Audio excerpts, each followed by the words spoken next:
it's still a good model for, for a sustainable, situation, if you're gonna try to Nice. design things. Milton Keynes I think they did a pretty good job of it. So anyway, right. So yeah, it's a little Yeah, so I think we were going to maybe discuss. Well, first of all, congratulations on finally getting your hands on the collected yes, work yes, you're I'm on. very excited about that. Yeah, and began reading it because, like I said, I've kind of finished my listening slash reading of the three Pure Land Sutras. Um, in the Fukumoto sequence, as I call it.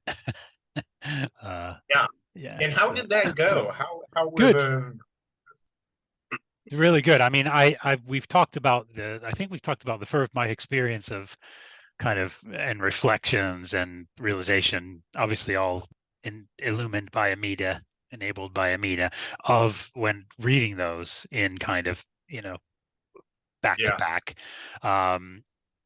And of the other two we've discussed, but we've not really discussed the my experience, kind of experience, reflections, realizations of um, when we're talking about or when I've been reading the Contemplation Sutra and studying Right. that. Yet. Yeah, So so I that's what I thought we wanted could to ask discuss you that. about.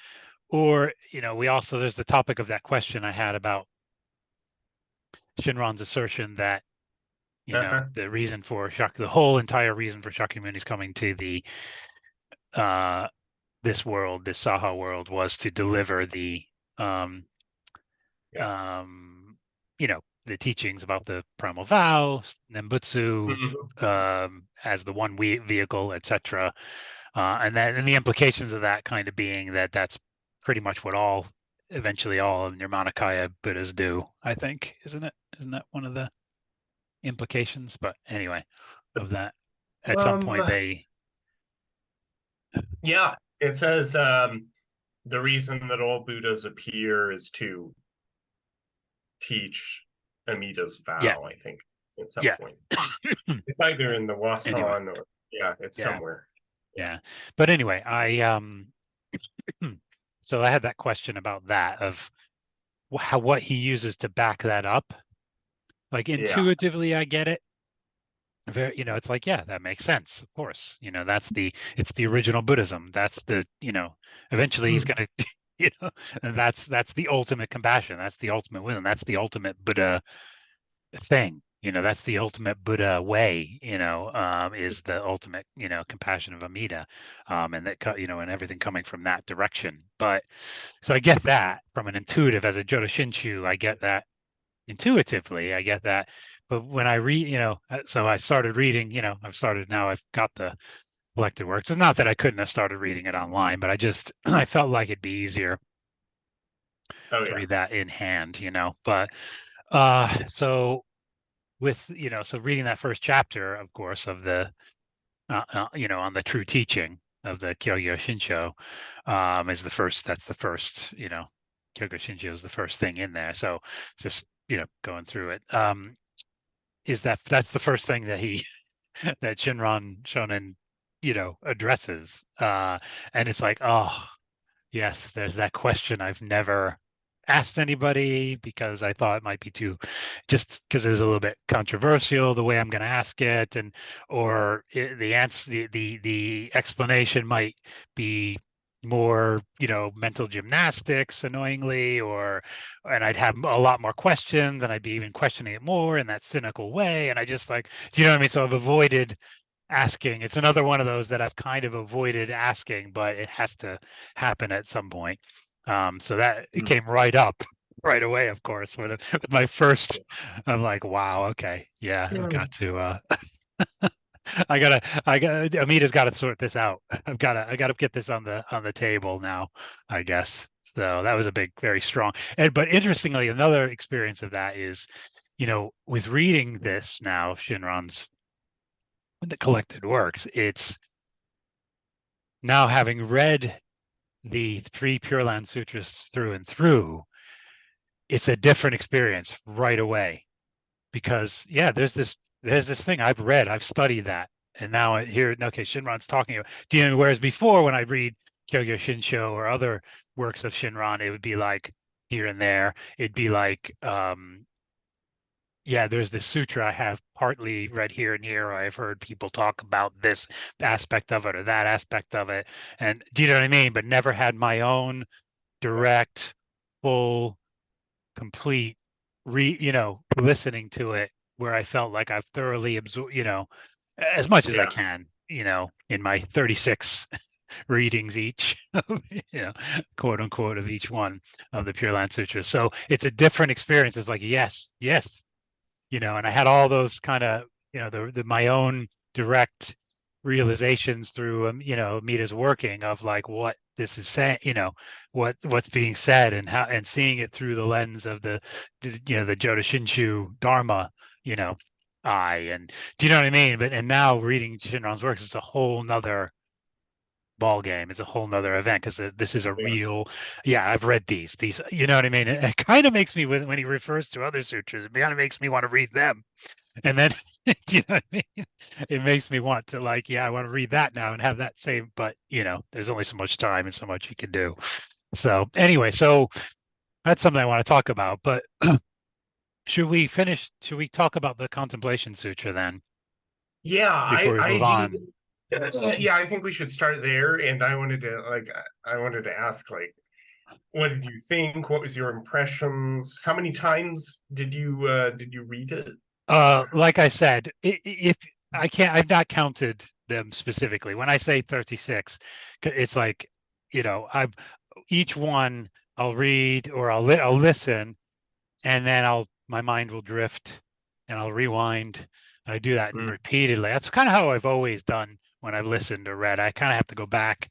Mind drifts. Oh, what's that? What was that saying? Okay, okay. Now I got the story again. Okay, go on. So I kind of feel like I did. If it counted up all the times I did that and over, it would come out to 36 each. Like, and adding up to 108. Kind of. That was kind of my conceit of saying 36 times, kind of like it said, 84, thousand, or do you know what I mean? When these numbers are used in the sutras or the teachings, that it doesn't mean that exact number. It means, a lot. Yeah. Yeah, maybe not as much as 84,000, but yeah. anyway. So And yeah, so what were but I did. So your well, what I'd like to do is just go. Can we read through the first part? Just the first part, not the whole thing. Not when sure. he's instructing how to visualize. Although there was a lot in that just kind of blew my mind. If the other two, if the first one was if the larger sutra was kind of John D. Liberto, you're listening to echoes, and the shorter sutra was you're listening to hearts of space. You know, this one was just like I couldn't even come up with a metaphor. Just being able to visualize and listening in this way this time of what the Pure Land kind of quote unquote looks like, the form that Mm, Shakyamuni and Amida have given us to kind of hear and see and think about. It was pretty mind blowing. But the first part, there's so much just in the what's leading up to that really came out, including a dream that I had. And another weird thing, speaking of dreams, just as a side note, my dream mhm. life since doing this reading of the three Pure Land Sutras and the not directly related to Buddhism or anything, but has really altered my dream. My dream life is like become very weirdly different, like than Interesting. yeah, weird. Like normally it's a lot of it's a remix of things. Most of my dreams are always like a remix of like past places I've been with current ones or current family, past family. Do you know what I mean? For past friends, like you know what I mean? Like you can Mhm. clearly see Yeah. like past memory or current situation, all kind of jumbled up and or university experience, you know what I mean? Whatever. But since then, it's like I'm in other worlds, like just totally like not, except for the dream I had that's directly related to the Contemplation Sutra and Queen, Vaidehi and King Bimbusara. That actually remixed my university, uh, the university mall, the grand kind of thing that leads up to the original building. But Mhm. anyway, which is interesting. But all of it's very interesting. But anyway, but just in general, my dream life has like it's just like other worlds. It's like just Yeah. new. Nothing seems to relate to very specific things in my life. Maybe the people, and that's about it. Mm.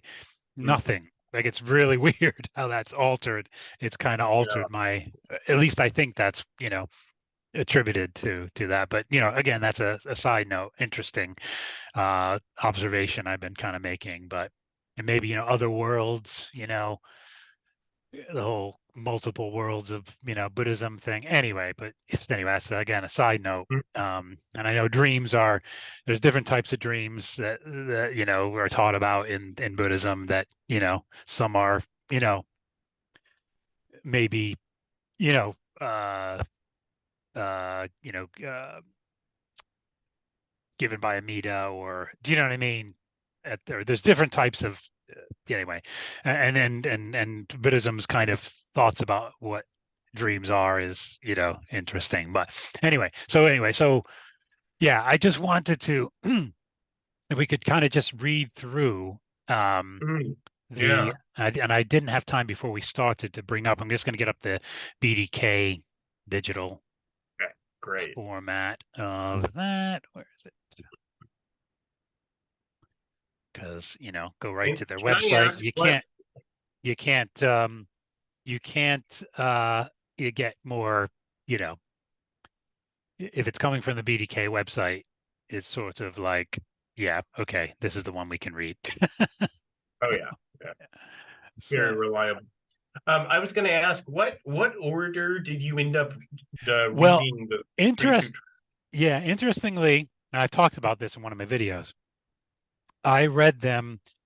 I did larger sutra or longer sutra, smaller sutra or shorter sutra, and then, because in my mind, my entire kind of, if you'd call it a Jodo Shinshu path or career or walk, that's always kind of how I had them in my mind, the order Hmm. of them. Just was that was it. That was just for some reason. I don't know where I got that, or it just seemed to make sense to me, or just that's just what.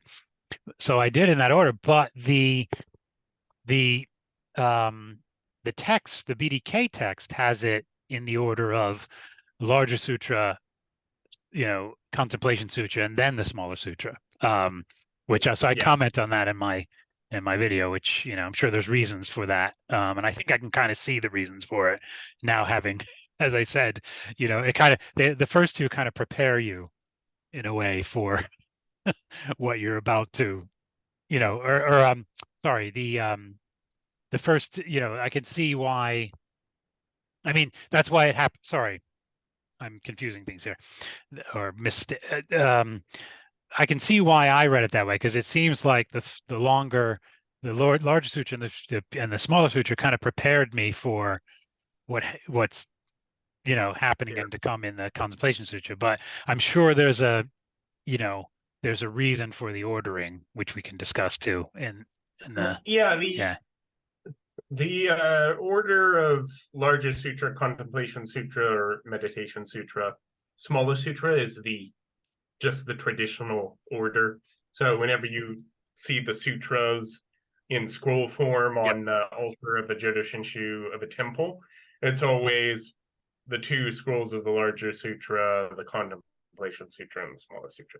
But I don't know if there's any like it's not like they're in there, chronological order or there's some anything. kind of, yeah, or some Yeah, kind of just teaching idea, or some kind of translation kind of thing, or whatever, what the translators thought or editors thought.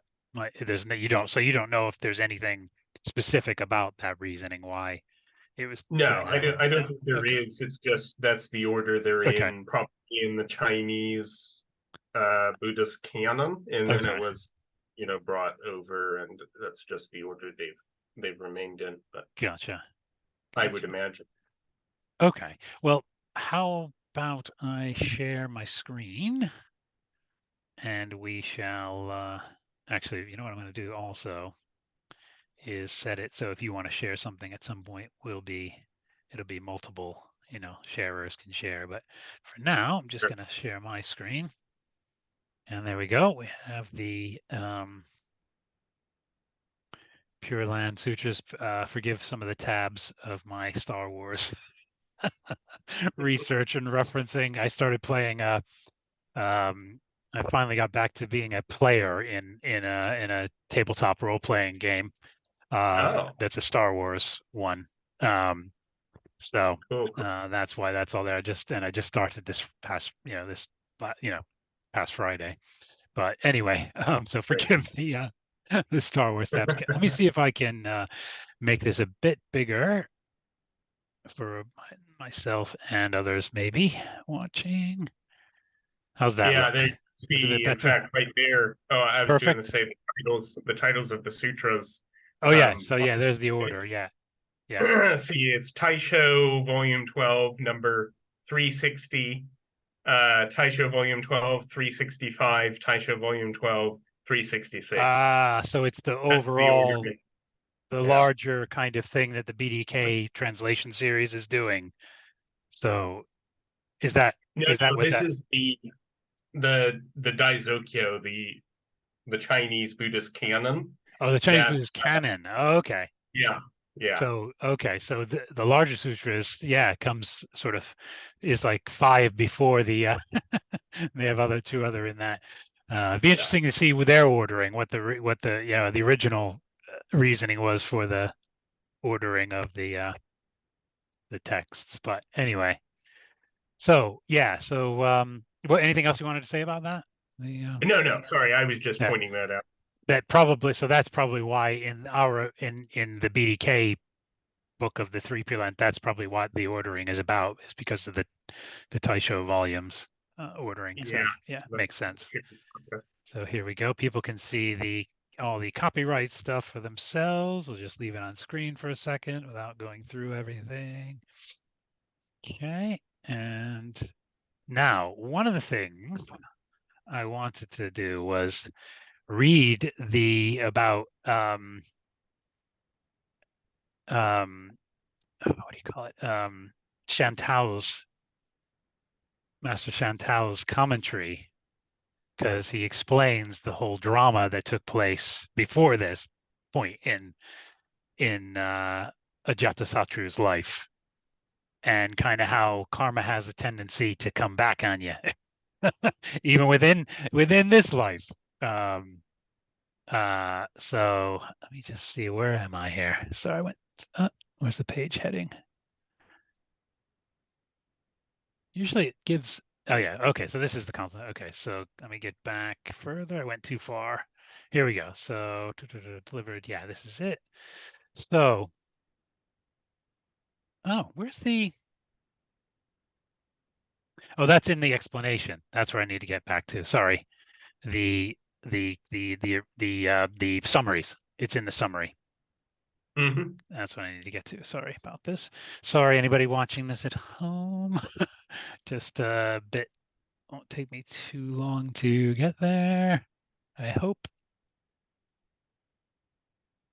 Okay, went too far. That's like the outline. But where's the actual summary? Synopses, smaller sutra. Okay, here we go. Okay, I think I'm getting to it now. I went past it. Sorry. Hmm. Outline. Yeah, here we go. This is definitely, yeah, Contemplation Sutra, prelude from, yeah. So the prelude here from, I wanted to read, and this is from the kind of summaries, as I say, in the edition of the three Pure Land Sutras of the BDK uh, uh, Hmm. book. So prelude. Shantou of China, 613 to 681, gives his commentary on the sutra. a detailed account, or in his commentary on the sutra, gives a detailed account of the misfortune that befell the royal family of Magadha in northeast India, which led to the Buddha's preaching of the sutra. This is very significant for a lot of reasons, but Shakyamuni had a cousin, Devadatta, who was greedy for fame and wealth. Seeing the Buddha receiving many offerings from King Bimbusara, he wanted to take over the leadership of the Sangha. He first learned supernatural power from Nanda, which he displayed to Prince Ajatasatru. Thus, he won the respect of the prince and also received sumptuous offerings from him. Devadatta then approached Shakyamuni and suggested that the Buddha retire, but was rebuked for his stupidity. Angered by this, he next incited Ajatasatru to usurp the throne. Seeing that Ajatasatru hesitated, Devadatta pointed to the prince's broken little finger and told him the following story. So this isn't actually expounded on in the sutra itself, but I think it's important to know this or to have this as context going into it, or to find it out later, whatever, order people do that. But it's an important thing, I think. A long time ago, in a galaxy far, no, sorry, a long time ago, King Bimbusara was anxious to have an heir. Having heard from a soothsayer that a certain hermit living in the mountains would be reborn as his son 3 years later, the king immediately sent a messenger to the hermit suggesting that he terminate his own life, but the hermit refused to do so. I mean, how did I mean, it's a reasonable request. Reasonable request. I mean, how could he refuse? Yeah. Anyway, the angry king ordered the messenger to kill him. The angry king ordered the messenger to kill him if the hermit still refused to commit suicide, or to take his own life. Would be a better way to say that. On his death, the hermit vowed to take revenge. Soon Queen Vaidehi became pregnant. The king rejoiced, but was horrified to hear that the soothsayer to hear from the soothsayer that she would bear a boy who would harm the king. So he told the queen to give birth to the baby on the roof of the tower and let it drop to the ground. She did as she was told, but the baby miraculously survived with only damage to his little finger. So that's like serious, horrible stuff going on there. It's not unique in past ancient history of various cultures, these kinds of things happening, but it is, that's like serious, horrible motivations, intentions, behavior, actions, so anyway, that they both engaged in there. Devadatta told Ajatasatru that the king had thus tried to kill him a second time. Enraged to hear this, the prince imprisoned the king and left him to die. So I think that's really important context to have for why Ajatasatru would throw his own father in prison. So anyway, so that goes on to the outline of the sutra. So let's go to the sutra itself now.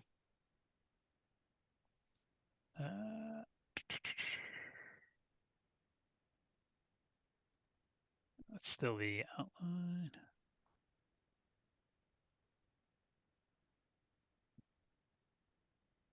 Hold on. I think we better search for it this way.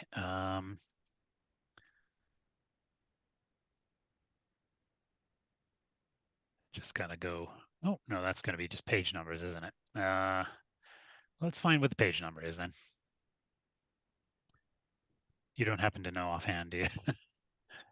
I don't, but I'm guessing it's probably in toward the middle of the you're looking for the Contemplation Sutra, Yeah, right? contemplate. So about the middle, you think? Yeah, so somewhere. All right. Yeah, So there's towards the larger sutra. around Yeah, the middle. getting closer probably. Ah, here Oh, we go. there was. Yeah. Okay. Let's go back. So here we go. So there we go. Yes. Let's make sure. Yeah. So the Sutra on the Visualization of the Buddha of Infinite Life, delivered by Shakyamuni Buddha. And there's the translators. So original and so. Thus I have heard. At one time, the Buddha was staying on Vulture Peak at Rajagraha, with a great assembly of 1,250 monks. He was also accompanied by 32,000 bodhisattvas led by Manjushri, the Dharma prince. I think that's interesting too. That was something that kind of stood out to me with this whole drama being around a prince. That Manjushri is referred to as the Dharma prince right here in the Mm, first sort of paragraph, and that he's present and is a kind of significant figure in this sutra. The royalty kind of reference. You just see what I mean? It's that yeah. subtlety of the Buddha kind of, you know, let's get your mind going in the right direction. We got to help these beings, let's get them, let's tune their minds. They don't even know it, but we're going to tune their minds. Um, at that time, in the great city of Rajagraha, there was a prince named Ajatasatru.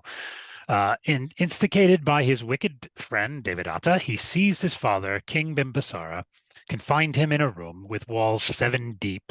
And interesting that the 7 deep, the seven layer, walls 7 layers deep, and the Oh, seven, there's the 7 mountains, or around, you know, uh, the Great Mountain, Meru.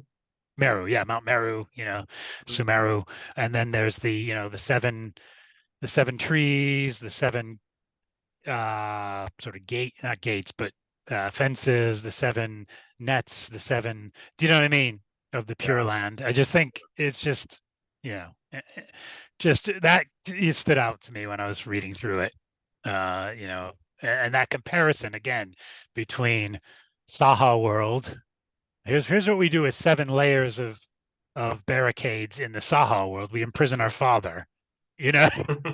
And this is what we do with 7 layers of things in the true reality, the true, Pure Land, the true in Nirvana. This is what. Do you see what I mean? That comparison again between the two, and that comes up again in this first part as well. But so yeah, he confined him in a room with walls 7 deep and forbade all the court officials to visit the king. Vaidehi, the king's consort, was devoted to him.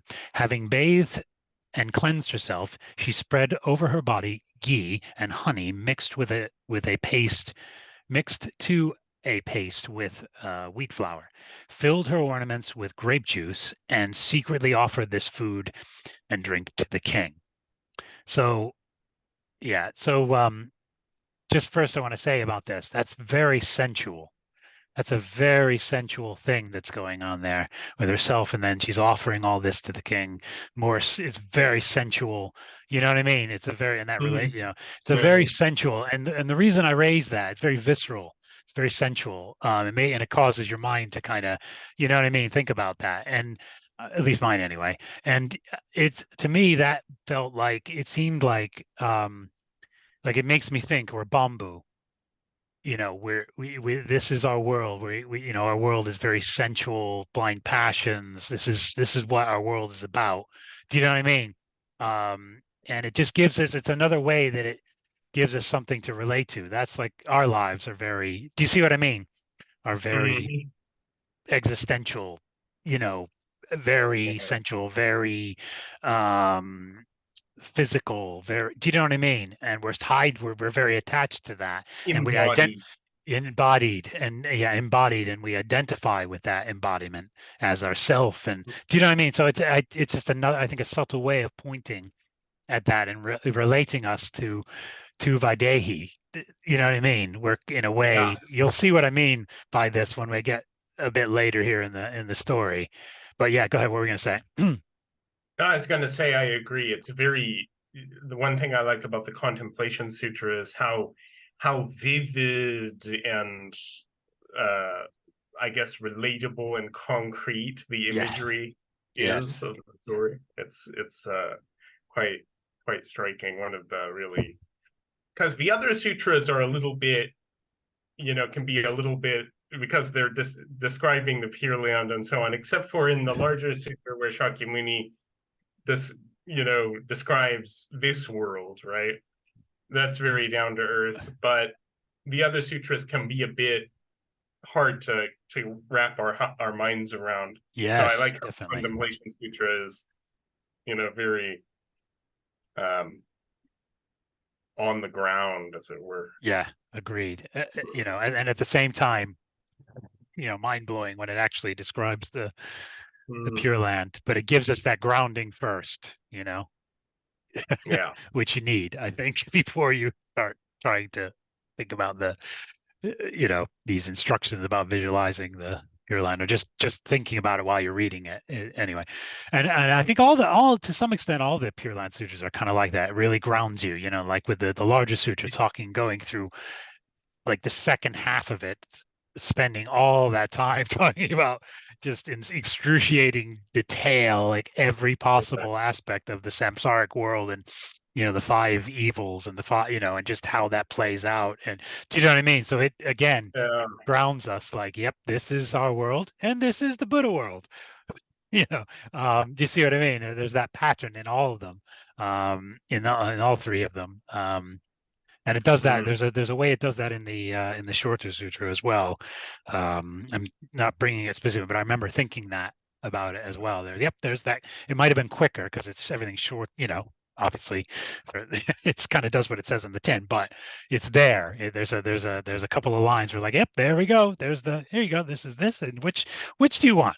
And let's ground you here. This is where you are. Make sure you get that. But yeah. Anyway, so. Shall we continue? absolutely, All right. yes. So he ate the paste, drank the juice. I finished. Yeah, yeah. So he ate the drank. Sorry, he ate the flour paste, drank the juice, and then asked for water. Having rinsed his mouth, he joined his palms in reverence, facing Vulture Peak, worshipped the world honored one from afar, and said, Mag, Maha Magdalena is my close friend. I beseech you to have pity on me and send him here to give me the eight precepts. Again, coming back to what we were just saying, the eight precepts, that's very grounding. You know what I mean? Like, even though it's Hmm. very difficult, there are no precepts for us in Mappo, but at that time if you couldn't do anything else, you could try to do the precepts. You know what I mean? And Right.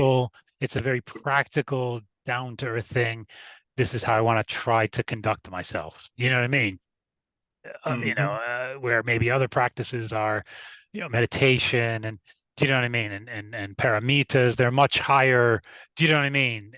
Do you see what I mean? Hmm. Again, that's what struck me is this precepts. It's a practical you know what I mean? Down to earth kind of thing for them at that time, you know, Yep. you say, and how important that is. Like it's high, that's what he went for. Do you see? And that's what Yeah. in the midst of being imprisoned by his son, trying to starve him. Do you know what I mean? Getting that, getting the relief from his wife, from his concubine, from his partner, getting that, having that Mhm. relief of being able to, have food and water and be refreshed and be able to. Do you see what I mean? He goes for Yeah. the precepts.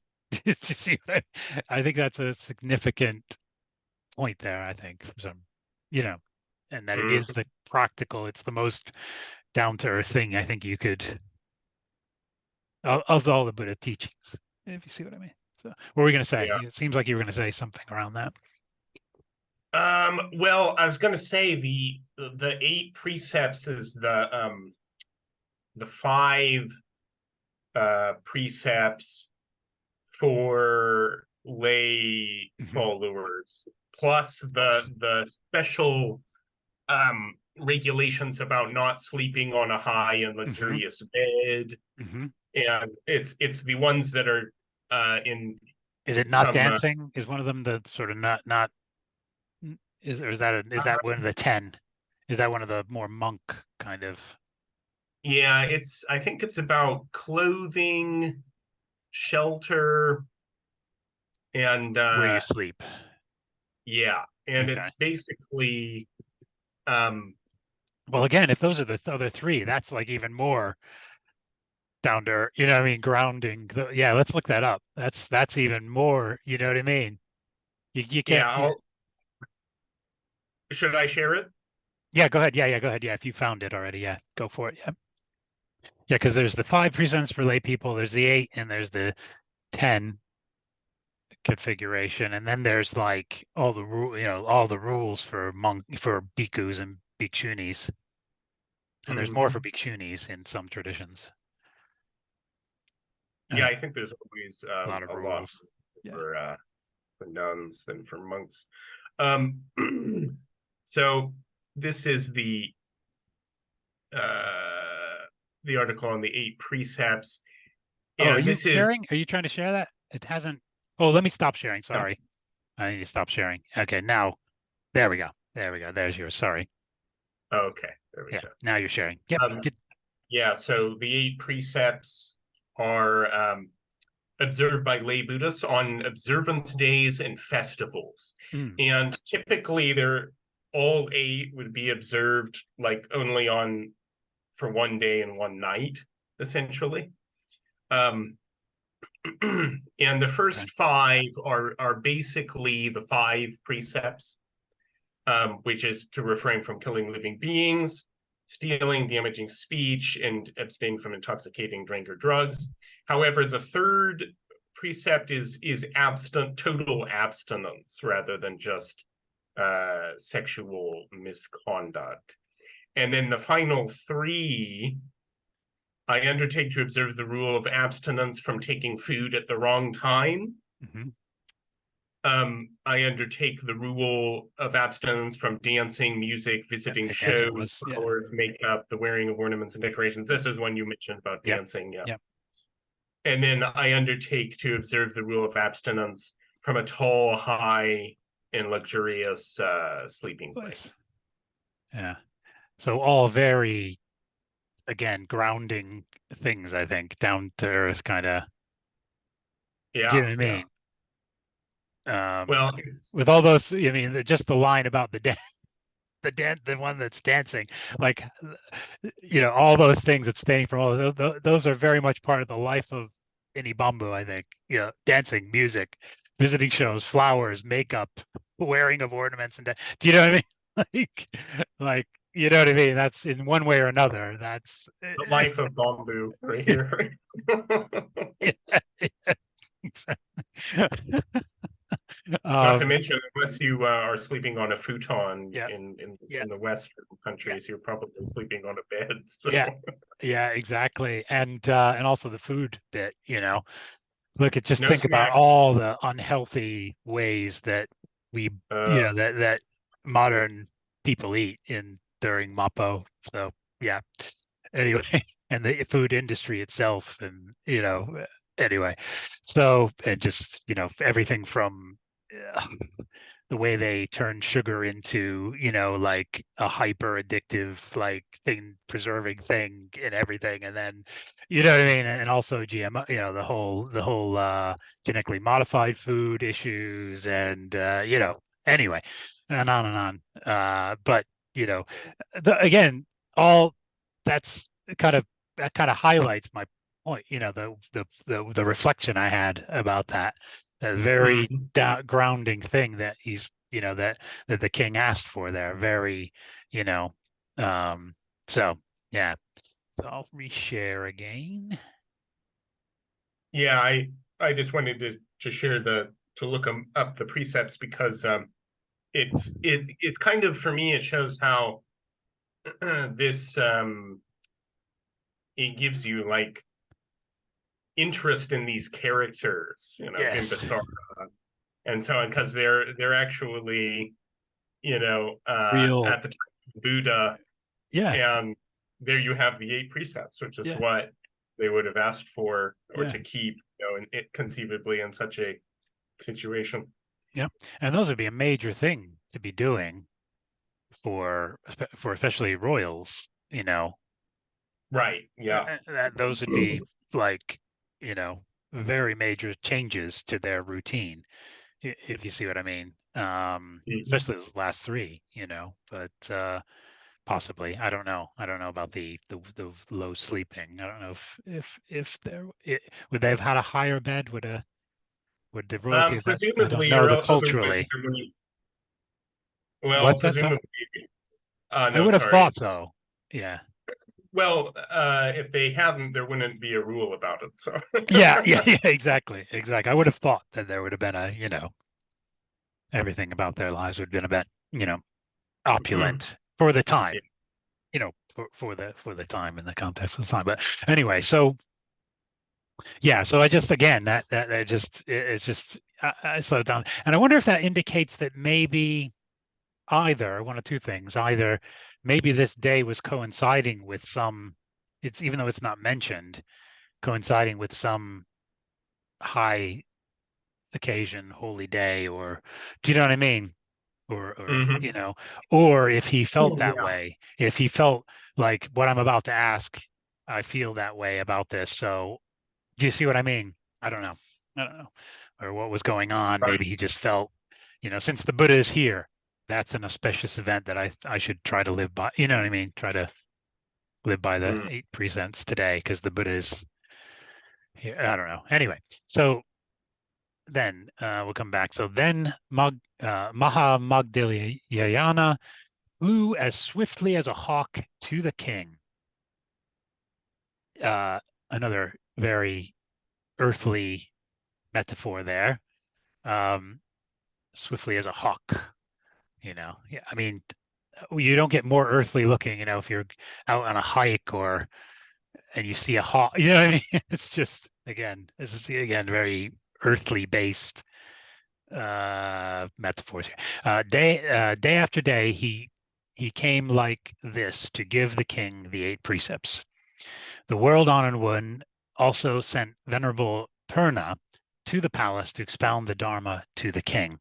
So he got a bit more, a bit more than what he asked for. Okay, yeah, I'm going to give you this as well. 3 weeks passed in this way because he had eaten the flour paste and heard the Dharma. He appeared peaceful and contented. Then Ajatasatru asked the guard, "Is my father still alive?" The guard replied, "Great king, his consort spreads flour paste over her body, fills her ornaments with grape juice, and offers these to the king. The monks Mahamagdalayana and Purna come here through the air to expound the Dharma to him. It is impossible to stop them." Indeed. Hearing this, you cannot stop the wisdom and compassion of the Buddhas. They cannot be impeded, especially that of Amitabha. But hearing this, Ajatasattu became furious with his mother and said, "Because you are accomplice of that enemy, mother, you too are an enemy. Those monks are evil. For that's I'll come back to. Those monks are evil. For with their decisive magic, they have kept this wicked king alive for many days." So saying, he drew his sharp sword, intending to kill her. Very scary and dramatic No. situation there. That part about those monks are evil, the everyone always pointing the finger. They're evil. Never Yeah. seeing I'm evil. Never identifying ourselves as the evil person. Those monks are evil. Anyway, uh, And because you and are because they're against me and they're thwarting my plans, they're evil. Even though they're, major, accomplished um, Mm. disciples of the Buddha. They're evil because they're, you know, thwarting my plans. They're interfering with me. Anyway, Mm. so saying he drew his sharp sword, intending to kill her.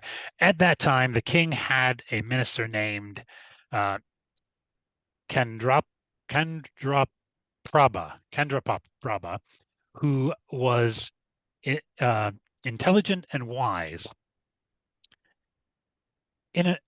Together with Jivaka, that's something I want to come back to. Together with Jivaka, he made obeisance to the king and said, "Great king, according to a certain Vedic scripture, since the beginning of this cosmic period, there have been 18,000 wicked kings who have killed their fathers out of their desire to usurp the throne. But we have never heard of anyone who has committed the outrage of killing his mother. Your Majesty, if you commit such an outrage, you will bring disgrace upon the Kshatriya class. Your ministers, or as your ministers, we cannot bear to hear what people will say. As this would be an act of an outcast, we could no longer remain here." So, boom. Very brave interference by the ministers, or Yeah. intervention by the ministers. But I want to just point out, since the beginning of this cosmic period, so the Kalpa, right, the like the Kalpa that we're, the bigger Kalpa that we're in, there have been 18,000 wicked kings who have killed their fathers. Yeah. Samsara, great place, out of their desire to usurp the throne. You know what I mean? Just 18,000. Um, but we have never heard of anyone, so that's a good thing. Never heard anybody committed the outrage of killing his mother. But I also love where they say, "We cannot bear to hear what people will say." That's so you, like, not this is a horrible, evil, you know, act. Not only have you imprisoned your father, that's enough, and that people have been killing, but their fathers for, this whole Kalpa, 18,000 of them. But, like, we cannot bear to hear what people will say about our blessed, Satria class. Do you see what I mean? It's just very, again, coming back to that human, Yeah.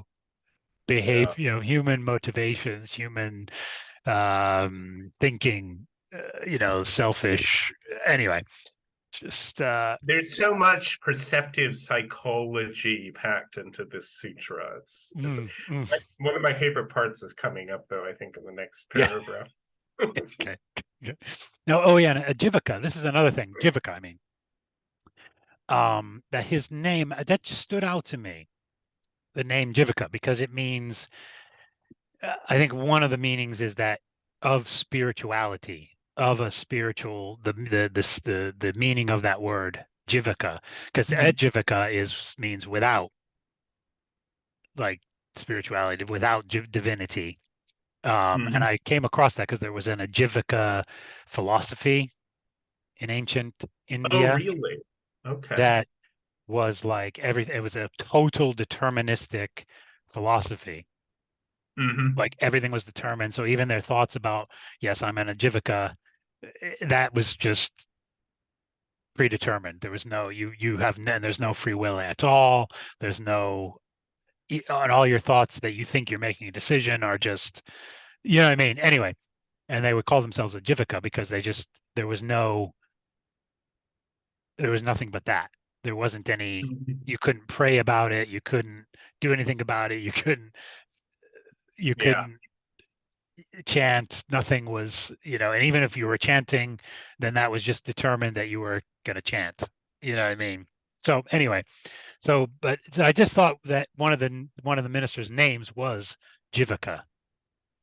One that intervened in this major, at least tried to intervene in some aspect of this horrible drama, unfolding. Do you know what I mean? And I wonder what the name, what the other meaning of the name of the other minister was as well. But I just thought that was that just stood out to me, as I was, reading through it. It didn't at first, like it took somewhere in the 36 readings, it suddenly went, oh yeah, Jivaka, Jivaka. You know what I mean? I just thought there was a significance to that name being one of the ministers that intervened. Spirit, there was some spiritual intervention here, type of thing. Anyway, Hmm. so having spoken these words, yeah, here we go. Yeah, this is great. What Ajatasatru says? Having spoken these words, the two ministers grasped their swords and stepped back, So agitated and frightened. dramatic. Yeah, yeah. Like after this, after doing this, probably bowing, and saying No. this whole thing, and then just step back, you know, hold it, with their swords ready, however that meant, at least on the hilt or, whatever it meant. It was just a very traumatic. And then he says, sorry, he says, hearing this, the king repented. So, okay, you I think, think, great. Oh, wait. Oh, no. Here we go. Yeah. So, yeah. Oh, I yeah. skipped. Sorry. Having Sorry, spoken I these words, yeah, interrupted. here we go. So, having spoken these words, the two ministers grasped their swords and stepped back. Agitated and frightened, Ajatasattu said to Jivaka, sorry, Jivaka. So it's interesting he addressed it, Jivaka, are you not on my side? So, not like just ignoring what had just been said about 18,000 sons who killed their fathers. No one's ever committed the atrocity of committing matricide. Do you know what I mean? All this stuff. His only thought is, are you not on my side? Not This did not take in at all. Now there might have been a little bit, he was agitated and frightened. So there might have been a bit like, oh crap, what have I done in there? But his first thought is, are you not on my side? Like, you know what I mean? Is that what you were gonna say? One of your favorite parts, Yeah, but like, not like, oh, you're right. But I've committed such an atrocity. It takes him a bit. He says this first, and then, Jivaka says, Your Majesty, please restrain yourself and do not kill your mother. Hearing this, the king repented and begged their forgiveness.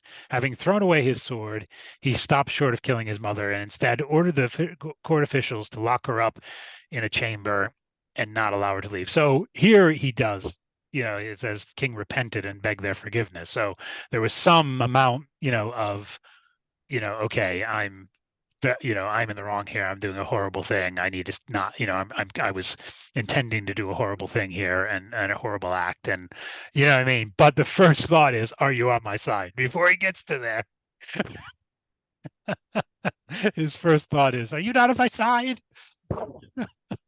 Uh, yeah. it's very the human psychology here is, the ego and the ego defenses and the fight or flight, and you know what I mean. It just is very human. Anyway, what were we going to say? You look like you're contemplating or found something Mm. else to read or share. Yeah, well, I was gonna say that I like that part because it's just so dramatic. It's Yes. like a play. You could see a It's movie, actually, a Shakespearean play, or a yeah, or like a a Shakespearean. movie, just a dramatic, movie. Yeah, you could see it happening. No, Yeah, no. it's great. Which I love about it. And then about Jivaka actually is interesting. He was um, King Bimbusara's personal physician, and he was also Shakyamuni's personal physician. Wait, which one? The John Jivaka. Jivaka. Okay. Yeah. Um, and there's actually a lot of uh, Interesting. he was kind of regarded actually like Wikipedia says here, Jivaka is honored throughout Asian history by Buddhists and to some extent by healers outside of Buddhism as a model physician and Buddhist saint. Several Oh, medieval cool. medical texts and procedures in India and China are actually attributed to him. And so Wow. he was quite a a figure in during the Buddha at the time Yeah. of the Buddha. So I just wanted to point that out. Yeah. Yeah. Wow. That's I didn't realize that. I didn't know that. So even more significance that he's, appearing in this sutra and this drama with the, as I said, the implications of the name, um, his name. Thank you. Thanks for expounding on that. More context, which is really important. Okay, so where are we here? Okay, repented. So yeah, so he, having thrown away his sword, he stopped short of killing his mother and instead ordered the court officials to lock her up in an inner chamber and not allow her to leave. So repented to a certain degree, but not enough to not lock his mother up in a dark hole somewhere, and not allow her Yeah. to leave. Um, so then, They got rid of him on some level anyway. say so. They say that. Say again. They got through to him on Yeah, some level, yeah, at yeah. least. Exactly. But again, if she hadn't been confined, we wouldn't have this sutra. We wouldn't have Vaidehi about to say what she's about to say, which is really, I talked about this in my video. Was really struck me and really important. And I never kind of saw it before this most recent reading. I didn't see the Mm. significance of all this previously. I just thought, okay, this is, I knew somehow it was karmically and, entangled and, or was set up, to happen this way so we could have the suit. But I didn't, do you know what I mean? I didn't see the significance of it or her or this whole, so anyway, so Vaidehi, thus confined, uh, grew emaciated with grief and despair. Just thought that was an interesting way it was put, emaciated with grief and Mhm. despair. You think of emaciated. When someone's emaciated, they're starved, they're deprived of water and food, and they become thin and weak, and because for not having what they need, the sustenance and whatever it is they need. Mm. But then with grief and despair, attached to that, I don't know. It just was I never heard. You always thought just when emaciated was a thought in itself, done. They're emaciated. I never heard with grief and despair. So that just kind of stood out to me. And, and it takes what it takes. This one line, for us Bambu. I'm not saying for all beings that are maybe more extraordinary than we are, but for ordinary beings in samsaric existence anyway, and well, at least in the human realm, we have to suffer to get it, to finally go, okay, something's wrong here. Okay, I need help. Okay, do you know what I mean? Like we have to get Mhm. to a point of desperation and Mhm. profound grief and desperation and be weakened by by our bamboo life not giving us what we need, because it never will. We're chasing our attachments and running from our aversions and acting totally under total ignorance of how things work or are.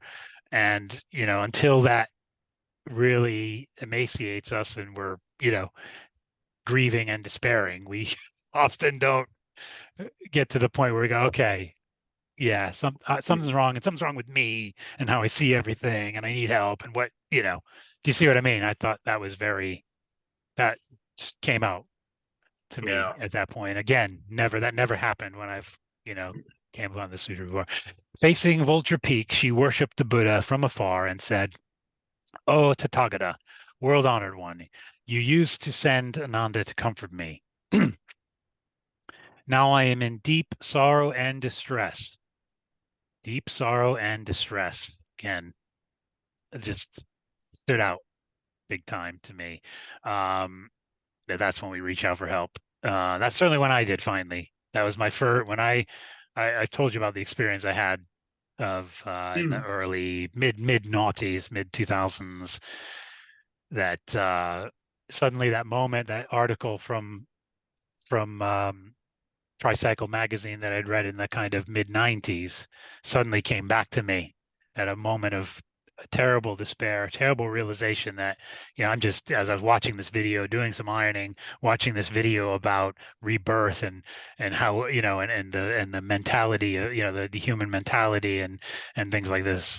This guy was trying to do a paper on a scientific proposal for rebirth, basically.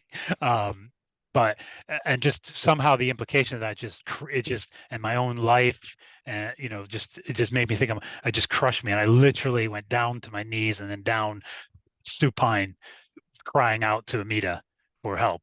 And that was Mhm. my first time that I went from being a Buddhist to being a Pure Line Buddhist, to being, Yeah.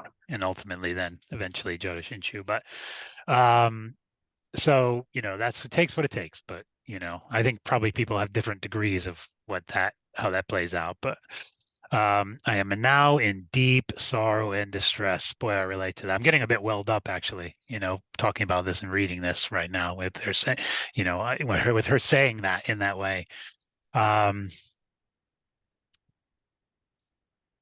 Well, and think of the yeah, situation sorry, she's yeah, go in right ahead, give me a minute to, so um I can't quite keep reading at the moment. Sorry. think of the situation she's in right now. I mean, her son Yeah. has thrown her husband, the king, into a dungeon. The only way he was staying alive was because she was sneaking him food, basically, nourishment. And then her son caught her and when it was going to kill her. And then he, thought that was going too far. So now he's thrown her another.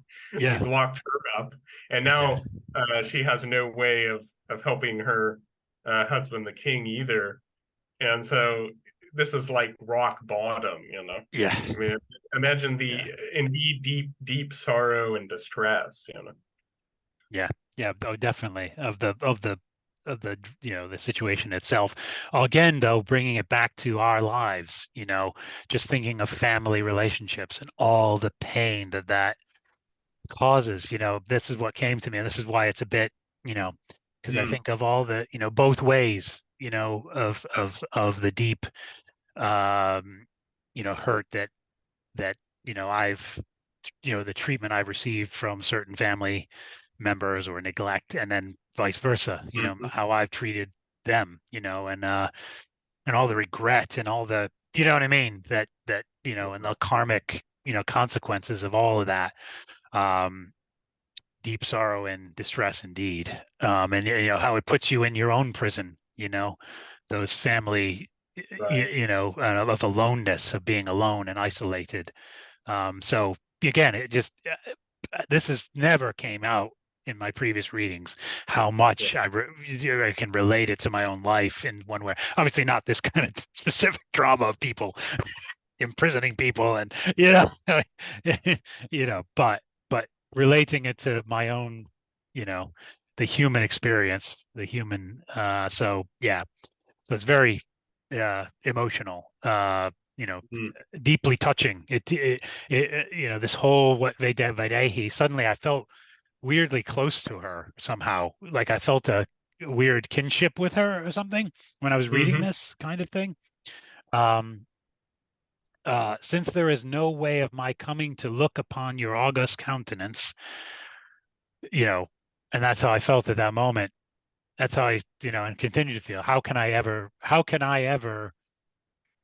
see the, approach of the Buddhism or the Buddha or Nirvana or any of these teachings? How can I look upon it? You know what I mean? That's what. See what I mean? There's yeah. just so much. We haven't even finished this whole bit, but so much came out when I was reading through this. So anyway, since there is no way of my coming to look upon your august countenance, world honored one, I pray you send Venerable Maha Magdalena and Venerable Ananda to see me here. When she had said these words, tears of sorrow streamed down her cheeks like rain. Indeed. Then she, sorry, and she bowed towards the Buddha in the distance. Before she raised her head, the world honored one, who was then staying on Vulture Peak, knew Vaidehi's thoughts and immediately ordered Maha Magdalena and Ananda to go to her through the air. He himself disappeared from the mountain and reappeared in the inner chamber of the royal palace. So Shakyamuni himself shows up, not only sends them, but shows up Yeah. himself. She just was asking for his for what she had already, well, at least Yeah. one of them that she had already had a relationship with to be sent, and then this other, but that's not going to be enough. Shakyamuni Yeah. shows up himself, and just for some reason this struck me, the inner chamber of the royal palace. You know, just thinking of that more symbolically, Mhm. shows up in your inner chamber of your royal palace. We think we're so, the royal palace. We think we're so high and mighty, human. You know what I mean? We think our ego is so high and mighty, and it builds all these ego defenses, builds a royal palace, to Mhm. sustain itself and perpetuate itself, and is, supported by, or at least one, inner Maras, and you see what I mean? And so that just struck me, the inner, But no, yeah, that's a good point. I never even thought of that, but that's a great analogy. yeah, What I big like time. about this paragraph is um, how it says, even before she raised her head, the Yes, Shakyamuni hadn't was on. finished her. Yeah, hadn't finished her call. Yeah, hadn't finished. Yeah, and that's what it felt like when I that occasion I was talking about, when I hit the knees and hit the floor, really like supine. It felt like suddenly I felt this, before I even finished. I felt this relief. You know what I mean? And I was going through this whole thing. I beg you to please help me. I'm a fool. I'm an idiot. do you know what I mean? Going through this whole thing, and but Mhm. before I really finished any of my thoughts, or trying, I was trying to go through this whole dharmic, you know, this whole dharmic statement to, even in that, I was, you know what I mean? Pretty puffed up, and even before I could finish any of that, I felt this great relief, this great, there is a way. First time Yeah. in my life, I felt that sense of, okay, there is hope. There is actual hope, um, in this one way, in this, you know, Mhm. well, virtually, this one vehicle. But anyway, Mhm. so yeah, and as you can see, I mean, I've been very emotional when I've been listening to this, and just now reading. You could hear the emotions welling up in me as I was reading through this, because I just relate to it so much, um, in various ways. Yeah, I teared up a little bit there too. So Yeah, it's so just get catch in my throat the whole thing. I almost had to stop. I couldn't almost continue there, but it's very powerful, and this has never happened when I've, you know read the sutras, Mm, until I read the sutras in this way. Um, After worshiping him, Vaidehi raised her head and saw Shakya. I mean, sorry, I should say, at times I had, when I'd read something, I get, I'd well up and things, but not about this specific, mhm. situation, and to this degree of relating and power that it had on me in some spiritual sense. So after worshiping him, Vaidehi raised her head and saw Shakyamuni Buddha, the world honored one. Can you imagine in this Yeah. in this whole situation, this Dharma, he's just asking for, just them to come and, physically come, and here they are, she sees him in her inner inner chamber of the royal palace. Um,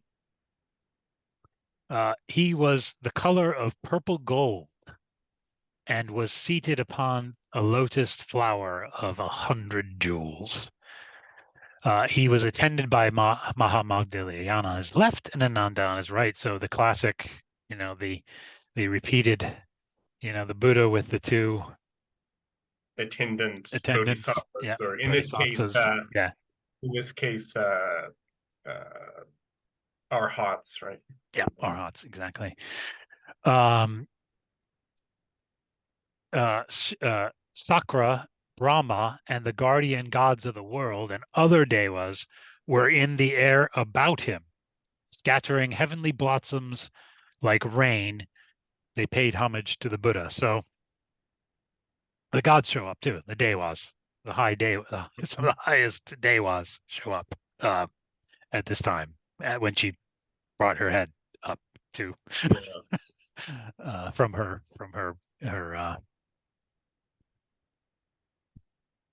requesting. Um, so when she saw the world on one day, he tore off her ornaments and prostrated herself on the ground. Again, very visceral, tearing off, just throwing off. This is Yeah. that's how that's how it feels before, in a Pure Land Buddhism and in Jodo Shinshu. You're exposed. You're exposed. And you're like, oh yeah, I would try to get rid of as much of this ego nonsense BS as I can. You know, um, throwing off all these. It just was very, very. This almost like the wrenching of garments. That you hear in other cultures. Mhm. At their grief. But this is over herself. Her own situation. And then she's throwing off her garments, prostrated herself on the ground, weeping bitterly. So relate. Weeping bitterly, she said to the Buddha, world onward, what bad karma did I commit in former lives that I have given birth to such an evil son? I wonder, world honored one, what karmic relations could have made you a relative of Devadatta? So in that this is so human. This is so human. She's in this humbling, prostrated, bitterly weeping, deeply sorrowful, do you know what I mean, woeful state, but still she said, what bad karma did I commit in former lives? Not thinking, well, I Yeah. tried to kill this kid. I listened to the king when he told me to, and I just obeyed and killed the kid. I tried to kill the kid. Drop him off as he's born, drop him off a roof. Hello? Do you know what I mean? Like, she's going to past karma, not. Do you see what I mean? That was such human denial. You know what I mean? I kind of related to that as well. Like, we see one thing, but Mhm. we can't see the other. We can't see what's right in front of our freaking face. Like, why this is happening to her. Yeah, Do you see what I mean? and then In she the kind in the of, front of the Buddha, and after all this drama and prostrating, still, just yeah. it's kind of like Ajatasatru saying, "Aren't you on my side?" Instead of Well, she's still, repenting. even in the midst of all of this, she's still self-centered. Yeah, So exactly. self-centered, and that's Exactly. exactly how our self-centeredness is. I mean, Yeah. we're even when we're in the midst of the suffering it creates for So ourselves much. and others, Yeah. we can't let it Can't go. see the forest for the trees, man. And then Cannot what see she that said, elephant for the life of us. Well, I said, there's this trunk here. I did this horrible, this trunk, this horrible thing. I can't see this, elephant in the room. yeah, And yeah, it's selfish. And then she projects at the Buddha. Oh, see, I'm not the only one. Even the Buddha has bad karmic relation. How could you end up with Dharma? Do you see what I mean? That ego yeah, defensive, that kind of look, see, even you just yeah. instead of just taking responsibility, we're gonna go through all this. Yeah, Mm. even toward the Buddha, like, and she probably Okay. wouldn't have even thought that was the way she was. I mean, she was probably just trying to say, how could it be so like this? But you just see what I mean? It's like almost a self-justifying thing that, yes, even the Buddha has Devadatta. What did he do? You know, Yeah, yeah. do you It's see what I mean? I just felt it such was just a like, wow, so human, so human. indeed. It makes me think of that scene in what was it? The Star Trek II, The Wrath of Khan, when Mhm. um, um, when the female Vulcan, what's her name? Savick, Lieutenant Savick, um, just really encounters Kirk for how he is, not just as a trainer, but as a, as a leader, proper captain and things. And he walks out of the room, and there's just her and Spock, eh, you know, and she says, Yeah. you know, he's so human. And they say in Vulcan, he's so human. And Spock says in Vulcan, nobody's perfect. Anyway, but yeah, anyway, it's so human. The the this whole thing, Yeah. Well, her responses and everything, even in the face of this desperation and deep sorrow and yeah. humbling.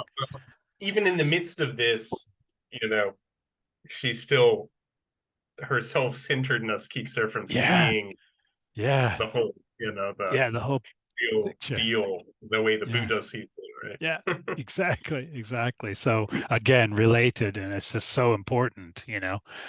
And weirdly, it made me.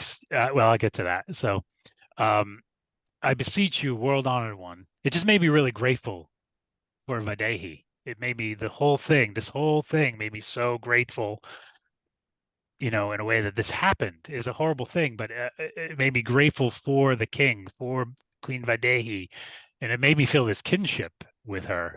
You know what I mean? Mm. So anyway, um, I beseech you, world honored one, to reveal. Did I finish? Yeah. I beseech you, world honored one, to reveal to me a land of no sorrow and no affliction where I can be reborn. I do not wish to live in this defiled and evil world of Jambudvipa where there are hells, realms of hungry ghosts, animals, and many vile beings. So relate. Oh, can That's I such a not? fun How many idea. times have I said this? um, Probably in my own self-centered way. And so, but how many times have I felt this way? I do not wish to live in this defiled and evil world of Jumbo where there are hells, ghosts, animals, and many vile beings. I think of the various people I have in mind with, with the vile beings. Anyway, showing my bamboo-ness. But anyways, so relate. So just the way Mhm. she puts things, the way she says it, boom. It's you know what I mean? And Mhm. again, never really saw it to this degree before. Never really, I guess it just wasn't the time, yeah. But I wish in that. So anything do you want to say about that bit of it?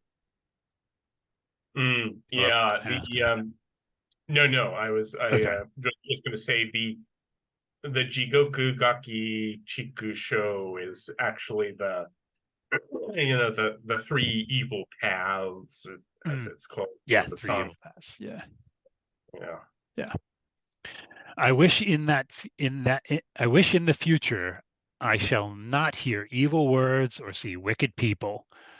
So again, how I relate to that? World honored one, I now kneel down to repent and beg you to take pity on me.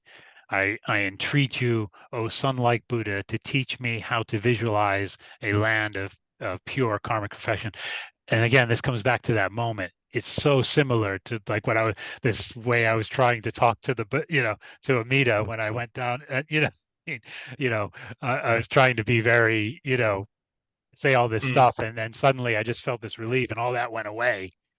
And I was like, okay, yes, somehow there's a solution, somehow there's hope, and I just need to get on with trying to find out what that is. Yeah.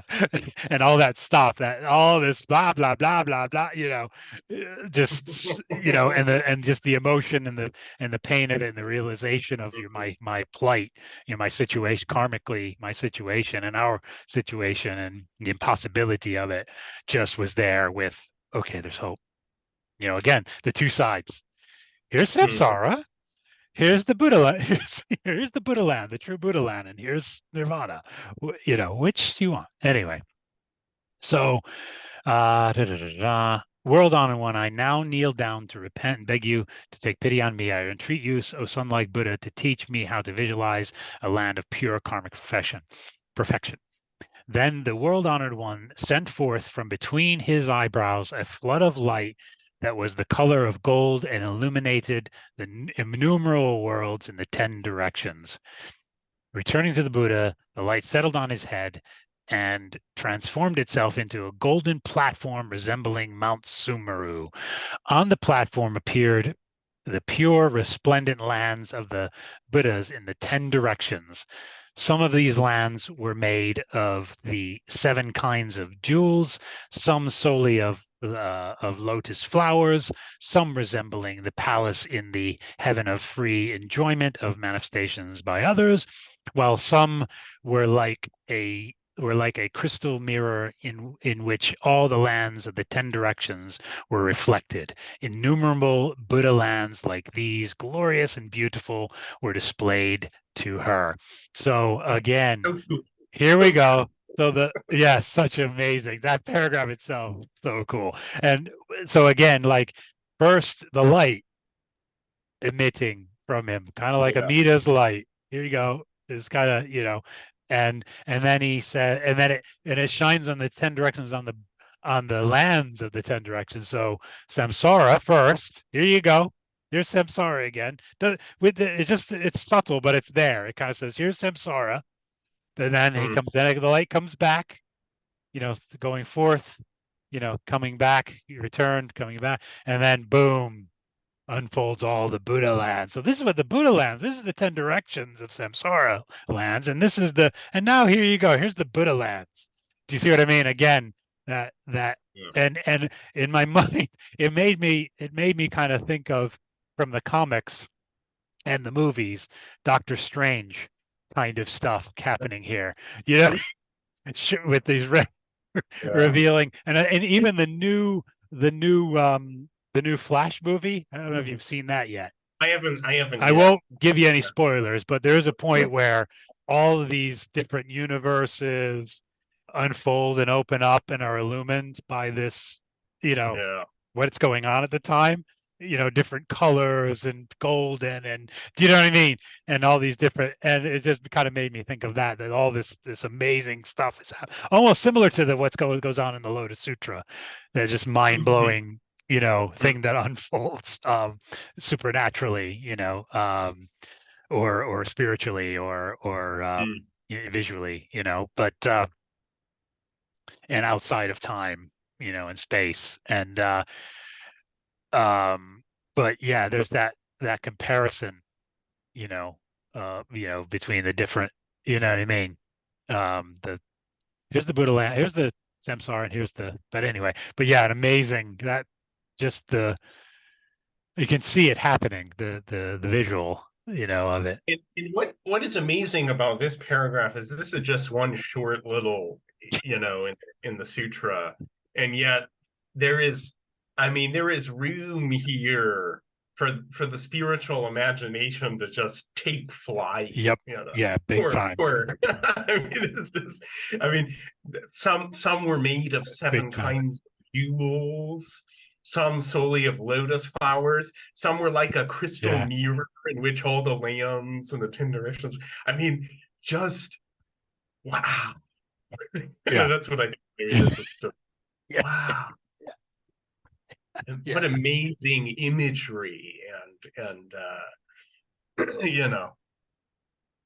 that's Yeah. just incredible. It is. Yeah, it struck me exactly the same way. Just, mind blowing, and as you say, spiritual imagination for those of us who have that vivid, imagination, which I'm so grateful for. You just see this whole thing unfold in your version of it in your mind is, it's incredible. Yeah. But again, I think too that there's that it's also referencing the light of Amida. The Buddha emitted a great light, and he often does that in sutras, doesn't he? He emitted this great Yeah. light that illumines the Western lands or the Eastern lands or you know what I mean, Yeah. or something else, or the assembly, or whatever it is. But it's this light.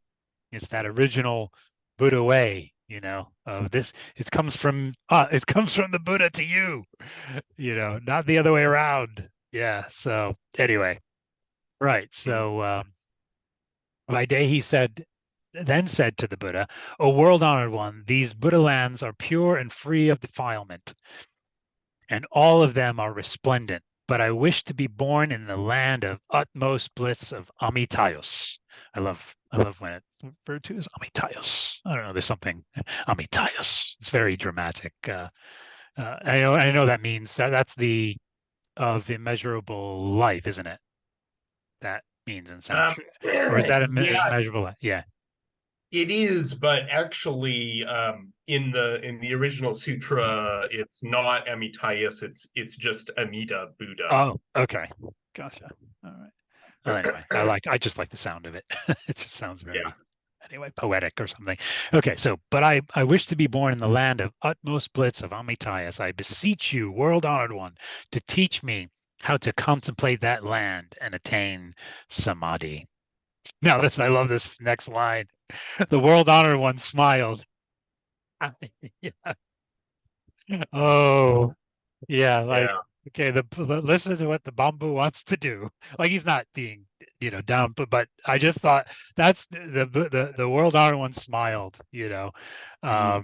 in his Buddha understanding. But it does. That's how it struck me. Like she's again in this lowly situation.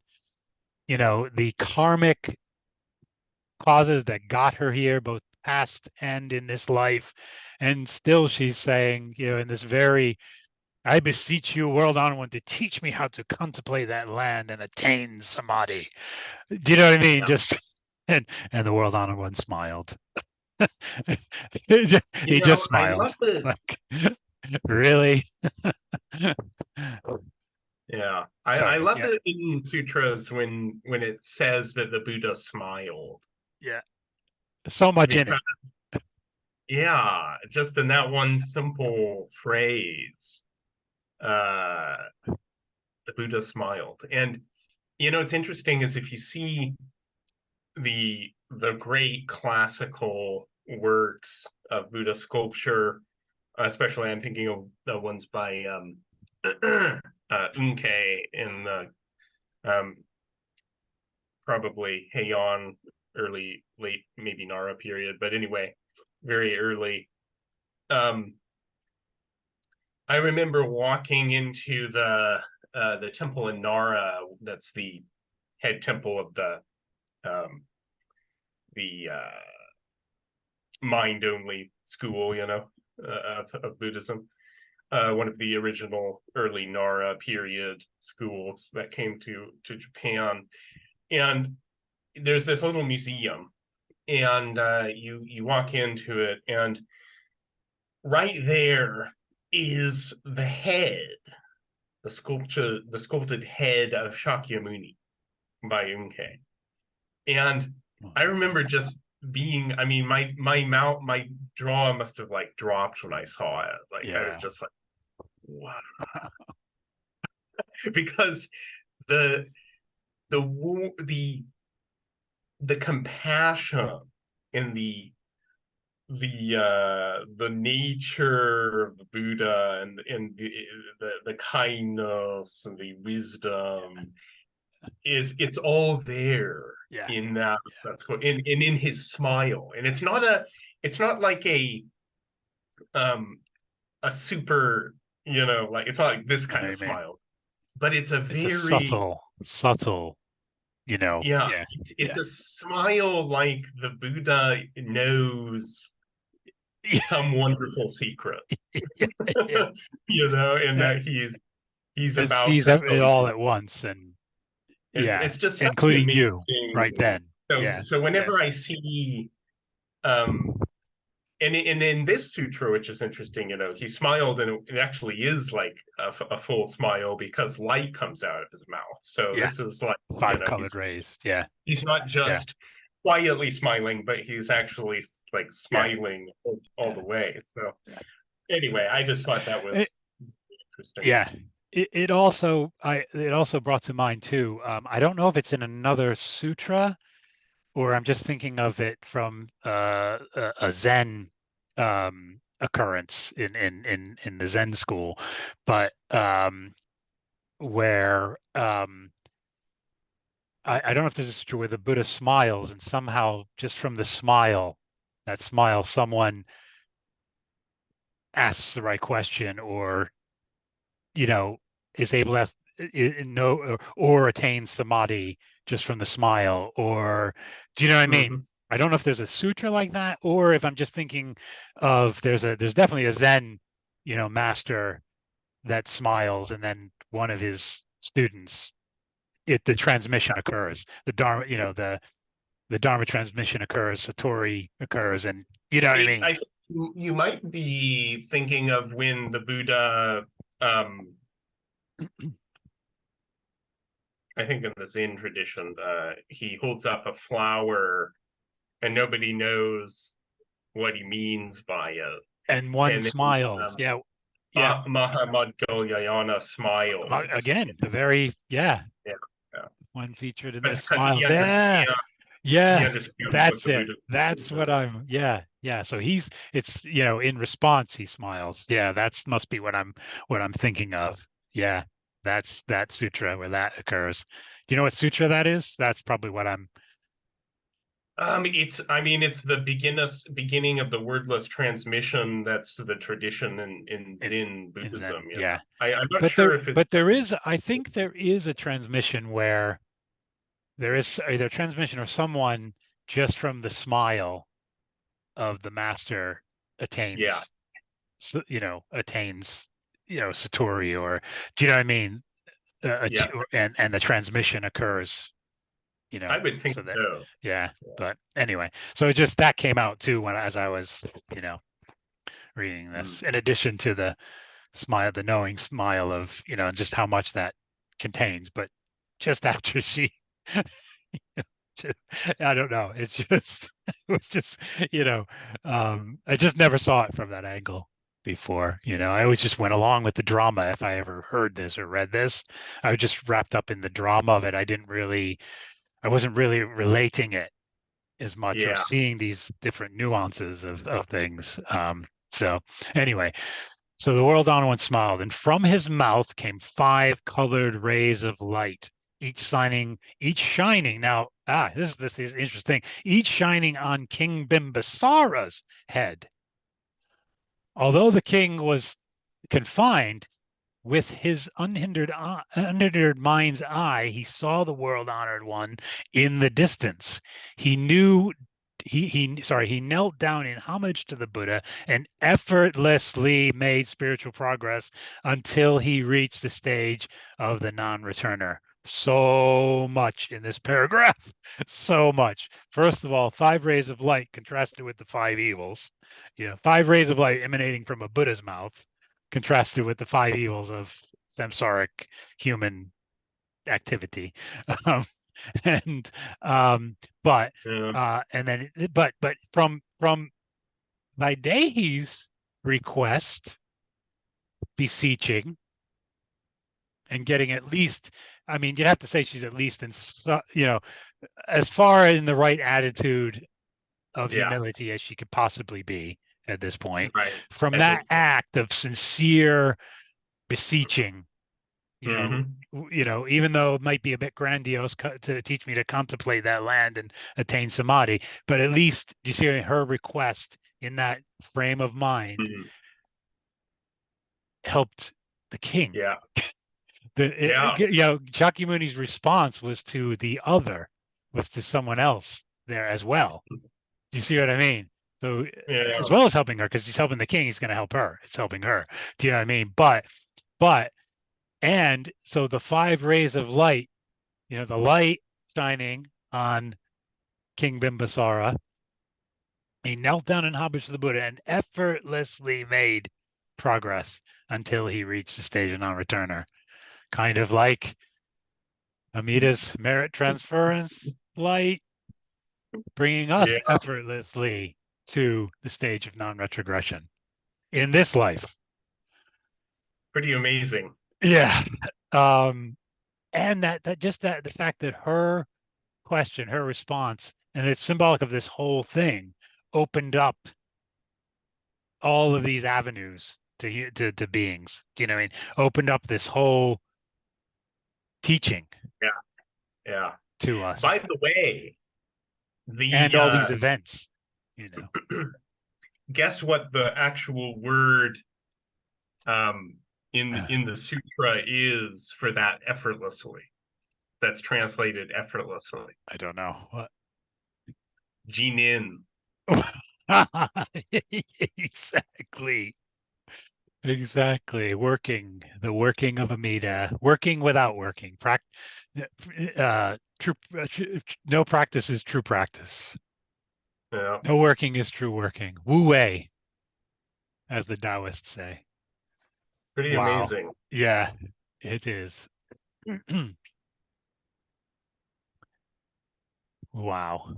So it's just that paragraph alone, kind of. That's a good example of how, although the English translation, of course, is essential for those of us who don't, you Yeah. know, know the original. You really sometimes when you go back to the Yes. original text, Yeah. you discover all kinds of More treasures nuances. Yeah. that Boom. that aren't even apparent Yeah. in the translation. You know. And it gives more spiritual context too, you know, and linguistic context to it. So yeah, so good. Um, okay, then the world on one. Anything else you want to add about that? I say about that. There's more. I'm Oh, sure that's that cool. there's more I could say. I think, but I think I can't bring it to mind now. There's more that came to me about, you know, that kind of occurred to me when I was reading this over and over. And then the world honored one said to Vaidehi, "Do you know that Amitayus is not far away?" This really struck me. Like, hello, here I am. It's like that scene from Superbad. Here I am. You know, just anyway, just it's it's like so obvious. Do you know that the world? Do you know that Amitayus is not far away? I'm right here in front of you, by the way. Yeah. just it just that had that double meaning for me. I know he's talking about also, you know, the Buddha land, you know, the Pure Land is not far away. Amitayas is, you know, even though for us Bambu, it's, you know, without Amita's help, it's bazillions of Buddha lands beyond, you know, Niotes of, you know, to the west, but it's also right here, you know, it's also immediate, you know, Yeah. It's not in far the Buddha away. mind, Not it's far. here, you know. Yeah. Well, and So also like we were talking about, I think we were looking at the passage. It talks about the Buddha, the Dharma body filling being always present throughout all existence. You know, so that kind of ties in a little bit. yes. Yeah, yeah, yeah. Definitely. So yeah, then the world honored said to Vaidehi, "Do you know that Amitayus is not far away? Fix your thoughts upon and contemplate that Buddha land. Then you will accomplish the pure acts. I shall describe it to you in detail with various illustrations so that all ordinary people in the future who wish to practice the pure Dharma may also be born in that Western land of utmost bliss. Whoever wishes to be born there should practice the three acts. First, caring for one's parents, attending one's teachers and elders, compassionately refraining from killing, and doing the 10 good deeds. Second, taking the three refuges, keeping the various precepts, and refraining from breaking the rules of conduct. And third, awakening aspiration for enlightenment, bodhicitta, believing deeply in the law of causality, chanting the Mahayana Sutras, and encouraging people to follow their teachings.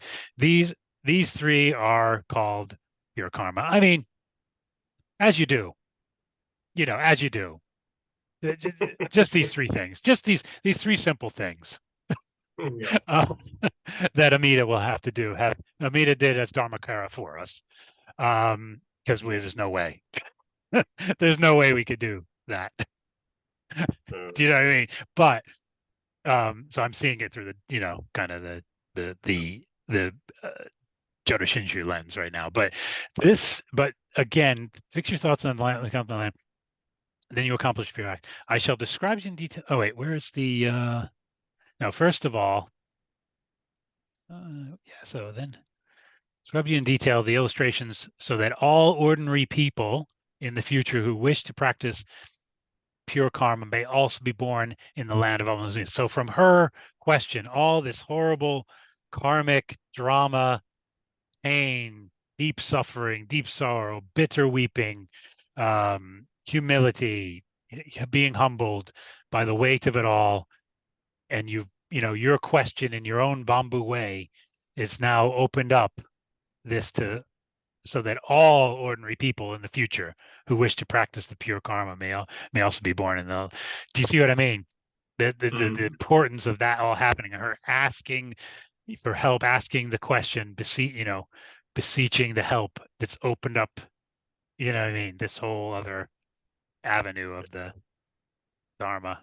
Whoever wishes to be born there should practice the. But anyway, um, so that's another thing with this, the significance of her coming to that point and reaching out to Amida was so important, not just for her, but for King Bimbusara and the whole world and all beings. This all unfolded. So yeah, I think that is the main, that's the part I wanted to go over today for getting into the actual, visualization parts of it. That this was the part that really, really struck me and really. But there are things that I do want to go over in the actual, descriptions and the visualizations as well. But for this session, I think just that first, covering that first part is good. But there's also something of how he says,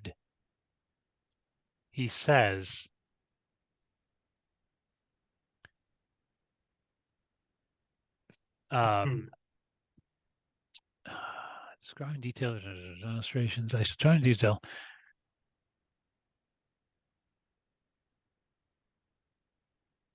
So,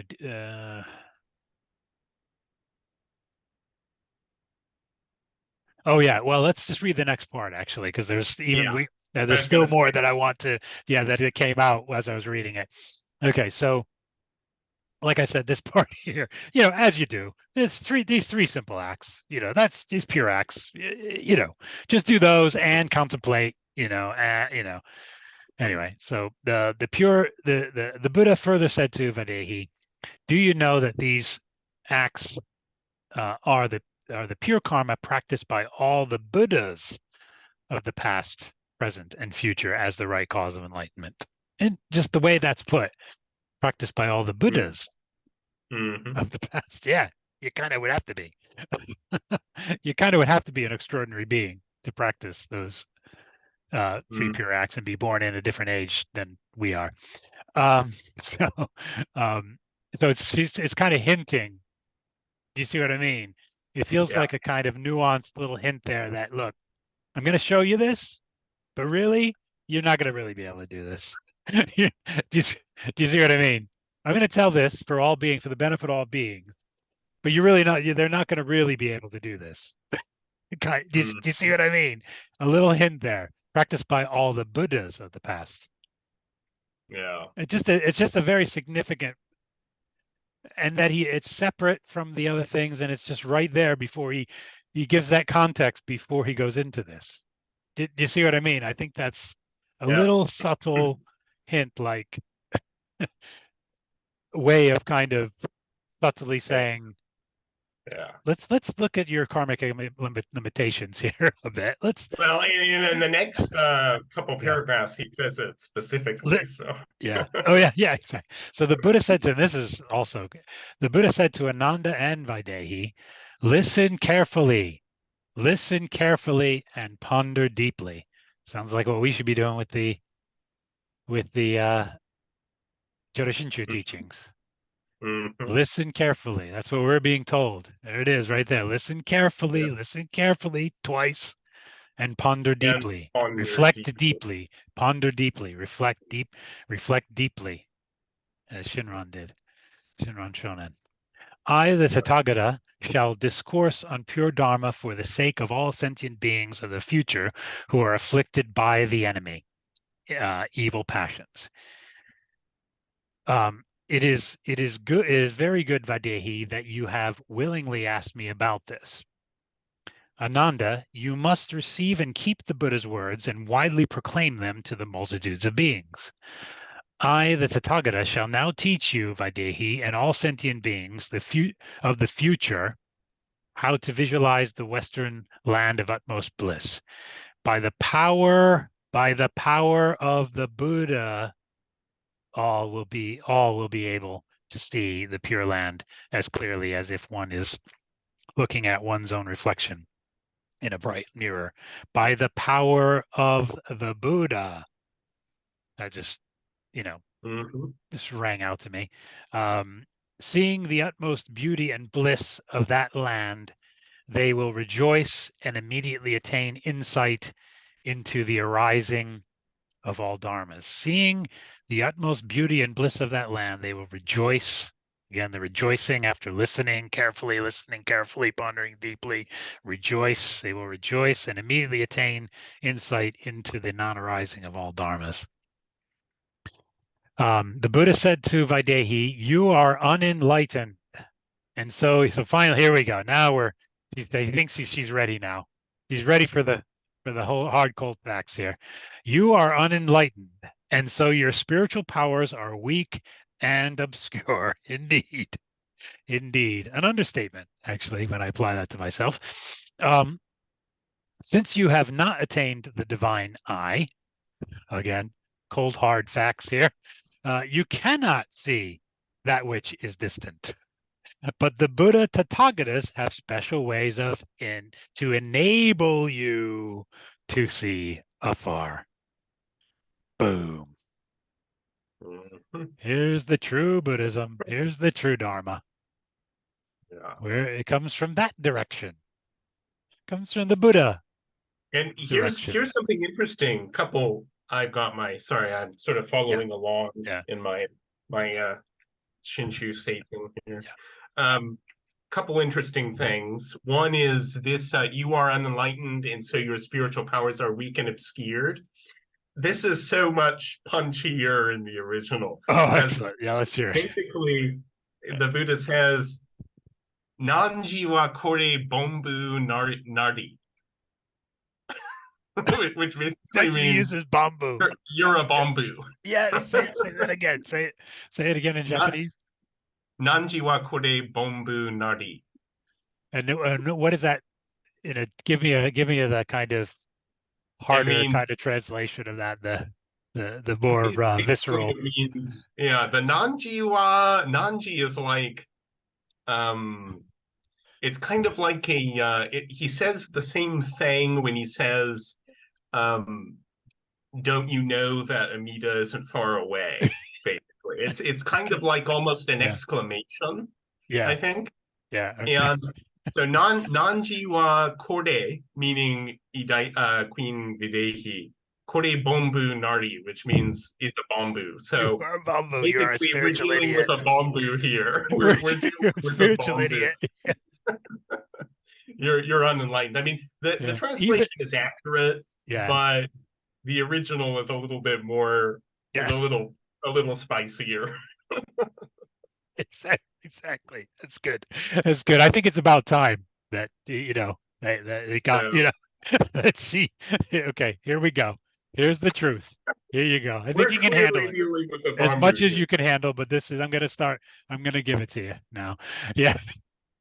So you're a spiritual lady. And this also highlights another thing is, one thing I think I myself and I think others have gotten hung up on in the past is bamboos aren't just restricted to the Mappo era, or the Oh no, of turbidities, the course not. Kalpa portion of this broader Kalpa. Bamboos are anytime. It can be, you know what I mean? Maybe less of them in a higher, point in the Cal and a higher point of Kalpa, you know what I mean, before things degenerated so much. But they're always around. They're born in every. Well, You see what yeah, I and mean? Bambu means, is the Sanskrit is prithik jhana, and it just simply means unenlightened person. Yeah, I mean, it doesn't and so I yeah. mean Oh, okay. I didn't. it just means someone who isn't a Buddha, basically. Just Yeah, an yeah. unenlightened, So yeah. something like an unenlightened ordinary person is what So Bambu means. yeah. So if you're not other, so if other than basically, it's anybody other than an extraordinary being or a Buddha. Do Yeah, you know what I mean? Yeah. It's a bodhisattva. It's anybody other than a bodhisattva, Buddha, or other extraordinary being. Yeah, that might have more capacity, spiritual capacity. But other than that, everyone's a bamboo, pretty everyone is. much. Yeah, yeah. And this brings me back to something. I think it's in the Shorter Sutra. It mentions well the translate the I read I think the translation I read or the one I listened to Mm, was had talks about the um it gives the Sanskrit for this, but basically the incantica, right. like how all most beings are Yeah. incantica, are in Persons enchantica, or however you lacking. pronounce that. Yeah. Yeah, not only lacking it, but as we've been illustrating here and talking about here, in denial of it. Do you know what I mean? In complete Mhm. denial of it, Yeah. and sort of actively think we're not that. We think we're really something special, and, Right. and yeah. So Yeah. anyway, Good point. so that's another aspect I think of bamboo that Yeah. gets mentioned. I don't think enough. That in Chantika, what in Chantika means, and you know what I mean, the implications of that. Yeah. But And one more thing to yeah, point out is when it says, or when Shakyamuni says, but the Buddha Tathagatas have special ways to enable you to see afar. yeah, This yeah, special ways is actually Hobin, which means skillful means, basically. So, perfect. Yeah, right. But again, it's that thing of it's coming from the Buddha direction. You're yeah. going to be enabled to see this. You're going to be Well, empowered yeah, to see. let's read the next. Let's read Yeah, let's what get into that. Yeah, Vaidehi exactly. says Yeah, to yeah. do. Vaidehi said to the Buddha, "World honored one, through the Buddha's power, even I have now been able to see that land." Boom. Uh, but after the Buddha's passing, sentient beings will become defiled and evil.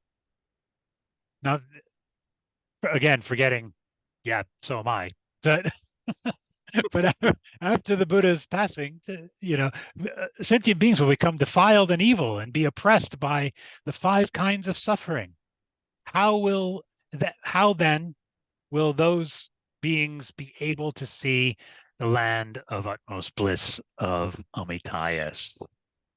Boom. One of the ultimate questions. Uh, and then So, after that, but when that by the Buddha's power, I've been able to see that right, land. But after the Buddha's passing, so she's referring not only here to, it's not just talking about the future we know here that we're experiencing, but the five kinds of suffering, the five, kind of alluding to the five turbidities, Kalpa, which is a long time mhm, even before Mappo. That starts like 20,000 years or something, but right, whatever it is. But um, yeah, but the very ultimate important question here right. that And what's opens up the interesting Dharma is gate that again. um, Videhi was actually enabled to see the Pure Land through the Buddha's power. Yes, yes, Butsuiki, exactly.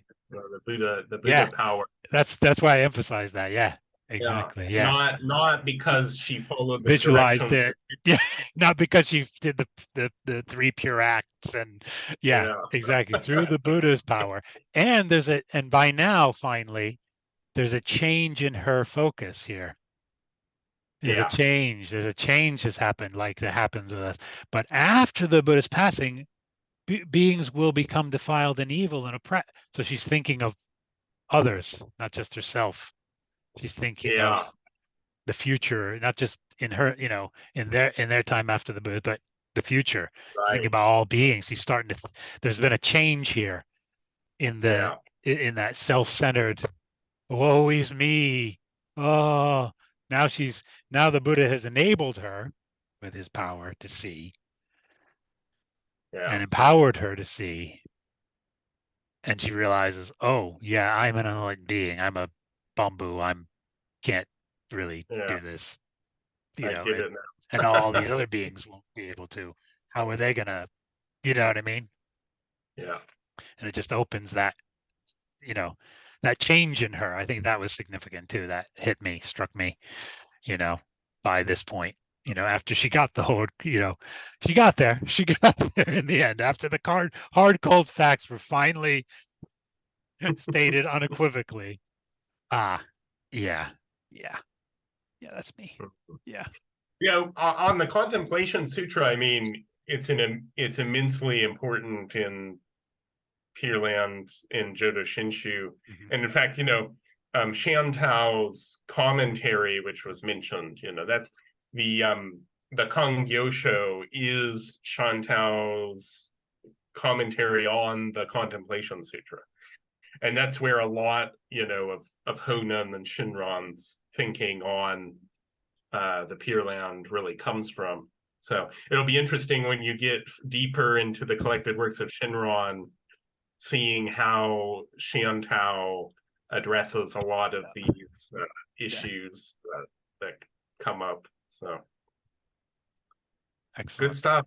I read some things on a Pure Land Buddhism website, a Shantou lineage kind of website about him and about his process and his realization. It was quite interesting Yeah. how he got to that, got to where he, and how he and his development of the teaching.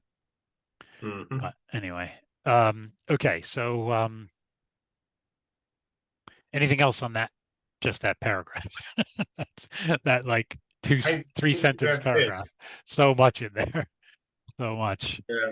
And then so yeah, said the Vaidehi, you and the other sentient beings should concentrate and with one point of attention turn your thoughts westward. How do you contemplate? All sentient beings except those born blind. That is okay. So this is getting into the actual Right. instructions. So I think that's for another time. There's a lot in there, though. There's so much in the actual um, Yeah. instructions and visualizations. But yeah, this is the part I wanted to cover. This first kind of coming up to before The we actually. drama. Yeah, yeah. I wanted to discuss today. So, and now let me talk real briefly, quickly about the dream I had Oh, of Vaidehi and King Bimbusara. It was set in yeah. in this dream, and it was very powerful. This was I don't know how far into while I was studying and reading how long it was when I had this dream. Maybe about midpoint to now, like when I first started reading it. Yeah, again, in the Fukumoto sequence of reading these things, where I had this dream, and it was set in the present. So interesting. It's here and now. It's set in the present. That you know what I mean? I thought that was, and I'm coming. You want to And I was. stop sharing the screen so that we Oh can yeah, yeah, yeah, yeah. Let's. Yeah, will that's. be Yeah, yeah, yeah, yeah. larger. Exactly. There we go. Yeah. So yeah, good, good, good. Yeah, thank you. Good shout. Good shout. So my cat's been here this whole time on her own chair. She has to have her own chair with her own cushion on it this whole time. So I'm very glad she always gets to hear the Dharma. Um, so anyway, right. So set in the present. It's so that this is very to me that was very significant, and it's set at. It looks like my former university, my alma mater, Penn State, and the building up ahead is kind of like it was Old Main, but it's actually the palace in Yeah. this. For some reason, it's kind of that's the implication. That's the palace. So it was much grander even than Old Main looks on. And there's this, it's called the mall, like the tradition, the original meaning of the mall was this grand walkway, um, coming up to Old Main. And Mm. they were at the top, King, you know, Bimbusara and Vaidehi were at the top. Interestingly, King Bimbisara is not at the very top. He's just off to the side, a little bit further down from Vaidehi. And there's this whole procession along either sides of the press. You know what I mean? The press and people like modern day royalty. And that's how they're Yeah. dressed too. They're dressed well. They are dressed in traditional garb, but Yeah. um, but you can just tell it's very it's set very much Yeah. in the modern. Do you know what I mean? Mhm. Times. And there's all this going on, the flashing lights, and it's just me. Like I don't know if it was just me or just is anybody that was wanted to come for an audience with them walked alone, interestingly, up this way, you Yeah. know, which I thought was, it makes me think of the the the the white path, Mhm. that you have to walk. But anyway, Mm. you have to walk it. You're alone, but you've got Amida on one side and Buddha beckoning you forward on the other, and and you've got the Sangha and everything. But do you know what I'm Yeah. saying? You essentially, the teaching is for me alone. And Yeah. so that's what rang. You're walking. It's just in the middle of this. You have to walk up this. So it's very humbling. You know what I mean? This whole path, like walking out, is very. And I get there, and I just didn't even know what to say. By the time I was like so overwhelmed with emotion, and all that emotion I displayed when I was, you know, when we were going through the sutra, and I just got to that, point, and just was trying to express this gratitude, but I didn't know what to say. Like I just couldn't even get the words out through the gratitude for. I just had such gratitude just in my. I was like overwhelmed with just gratitude to Vaidehi, and obviously to Amida Buddha and Buddha, Shakyamuni Buddha and everything. Mhm. But the main it was to but it was focused toward her for in this dream. And King Bimbisara was off to the side. He wasn't, just kind of like it is in this in this drama.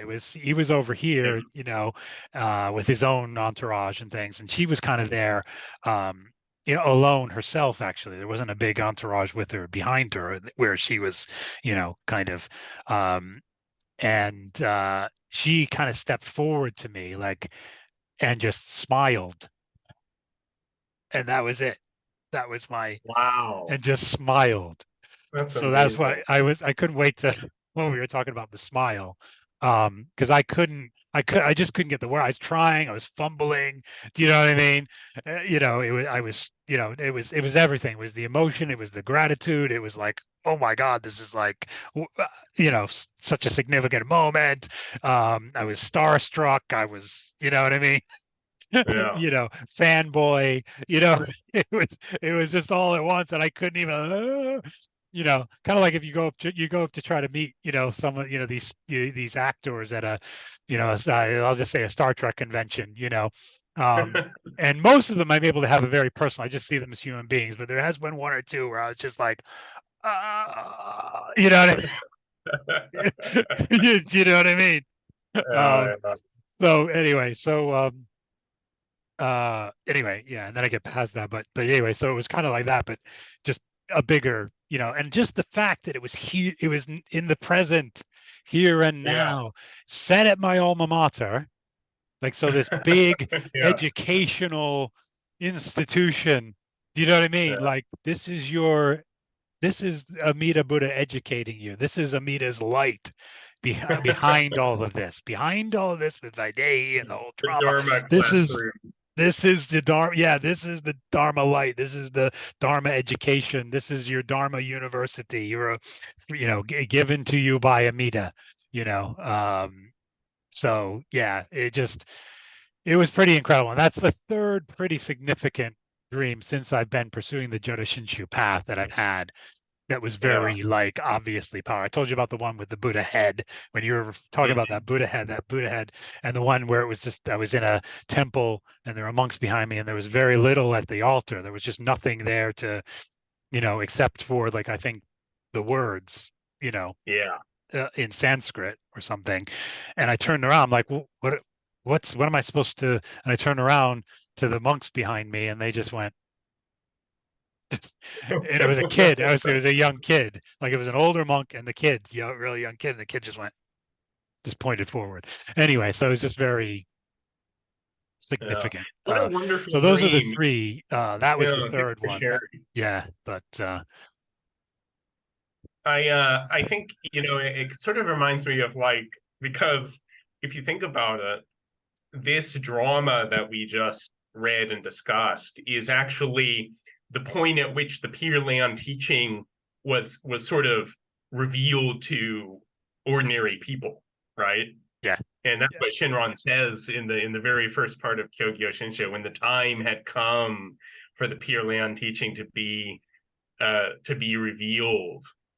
Uh, and Shinron actually says, the Queen Vaidehi is these are actually bodhisattvas sort of yes. play I these wanted to these get to that. roles. Yeah, So behind the scenes. Yeah, yeah, behind, to play this so out, living this out, yeah. so that this could all happen, so that we can have the. Yeah, I wanted to get to that point to discuss that. Yeah. Anyway, yeah. Go ahead. Yeah.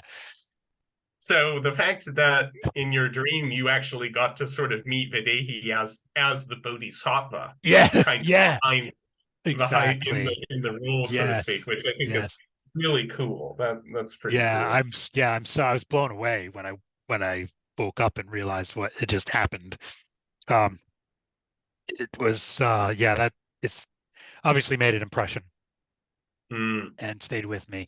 And then it comes back to that thing of it's here and now. This is you, these are it's your life. These things are you're describing you yeah, um yeah, in my life, these things happening in my yeah. life. Yeah. So yeah, yeah, pretty Good incredible. stuff. So we've had a pretty long session today, haven't we? We have, It's good yes, though. It's good. but It's it was very worth good. it. It's totally 100%, 100%. So Uh, yeah, just so grateful. I told a friend of mine I have these nice conversations with a lovely lady that I work with, who is um, who is South Asian from India, and mhm, she is of a Hindu religion of kind of yeah, Vaishnavism, And she was mhm, trying to describe it like, oh, Vaishnava, and she was like very happy that I knew the the terminology, and I said, yeah.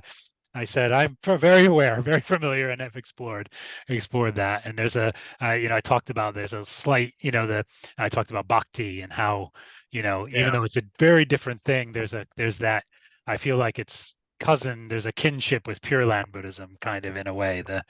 The way that Krishna is, and Vishnu are kind of, and the purpose of the bhakti. Do you know what I mean? In some way, it's a mhm. very loose thing, but there's a kind of Similarities or yeah kinship or whatever, and analogous. I also feel like that the dharmic, you know, religions of the Hindus are, I feel like a cousin, I feel like a cousin of a spiritual cousin, of them. And I said this to her. And so anyway, I told her about this dream. It's very rare that she gets to talk about these things with somebody that, do you know what I mean, at work that would really, or anybody just in everyday life, you know, Yeah, and same, likewise. So and I told her about this, and she's like, "Yeah." And the thing that struck her the most was, "Yeah, that." And she said it. She started to say, "I said, yeah, the here and now." She's like, "Yes, that it was here and now." She said that was, it was very, significant to, to her. yeah, That's that's what, that it was us, here for us and here and now and yeah, about, yeah. So. And what a great privilege to be able to talk with her about, I talked with her about Jodo Shinshu and, yeah, the that's Pure Land great. Dharma and stuff. But anyway, yeah. So here and now, yeah. Yeah. So I'm just really grateful for that dream. And I'm sure those Yeah. just the more nuances will come out of it as I, go along. But that was huge, huge. And it's funny, I've been Cool. this is one of my things. I keep saying in my bamboo way, I'll say to Amita, I need something. I need something that's just I can't question. Something that's Mhm. unequivocally just true and is proof. Do you know what I mean? And boom, I'm not saying that my request caused that, but this dream certainly lessens that. These kinds of dreams kind of lessen that internal whatever that is that makes me Another want to finger, have yet another finger pointing to the yeah, moon. yeah, exactly. Like those monks in that first one that the monk is just that way. Anyway, yeah. Anyway, thank you so Okay, much, well, and shall thanks we for taking close so with much some? time Oh yeah, today. my pleasure. It was really enjoyable. Should we close with some Yeah, Nimbutsu? yes, please. All right. Gasho.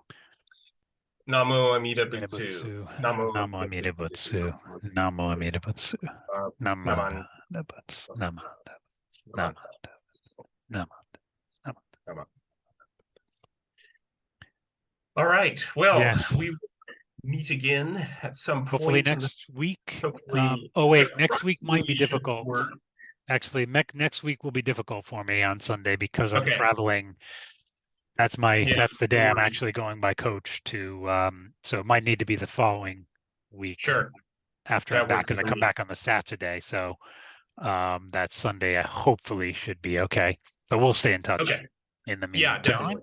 And at some point, I'm gonna have probably after the new year, but I'm gonna probably end up getting kind of busy with my moving and packing and Oh yes, preparation yes, for yeah, going back yeah, to California. So yeah. we might have to adjust a little bit Okay, next year, cool. but that's down the road. So Okay. Excellent. all Well, we right, will. Oh, sounds yeah, good. yeah. Just the times, obviously. It's going to be a Yeah, reverse, I think. It's going to be your, it'll yeah, be the opposite. yeah, Evening, exactly. you Yeah, are yeah, morning, and exactly. Flipping it. We'll be flipping it. Anyway. yeah. All right. All Take right. care. All the Yeah. best. Take care. Have a good Until one. next time. Bye now. Bye bye. All right. See ya.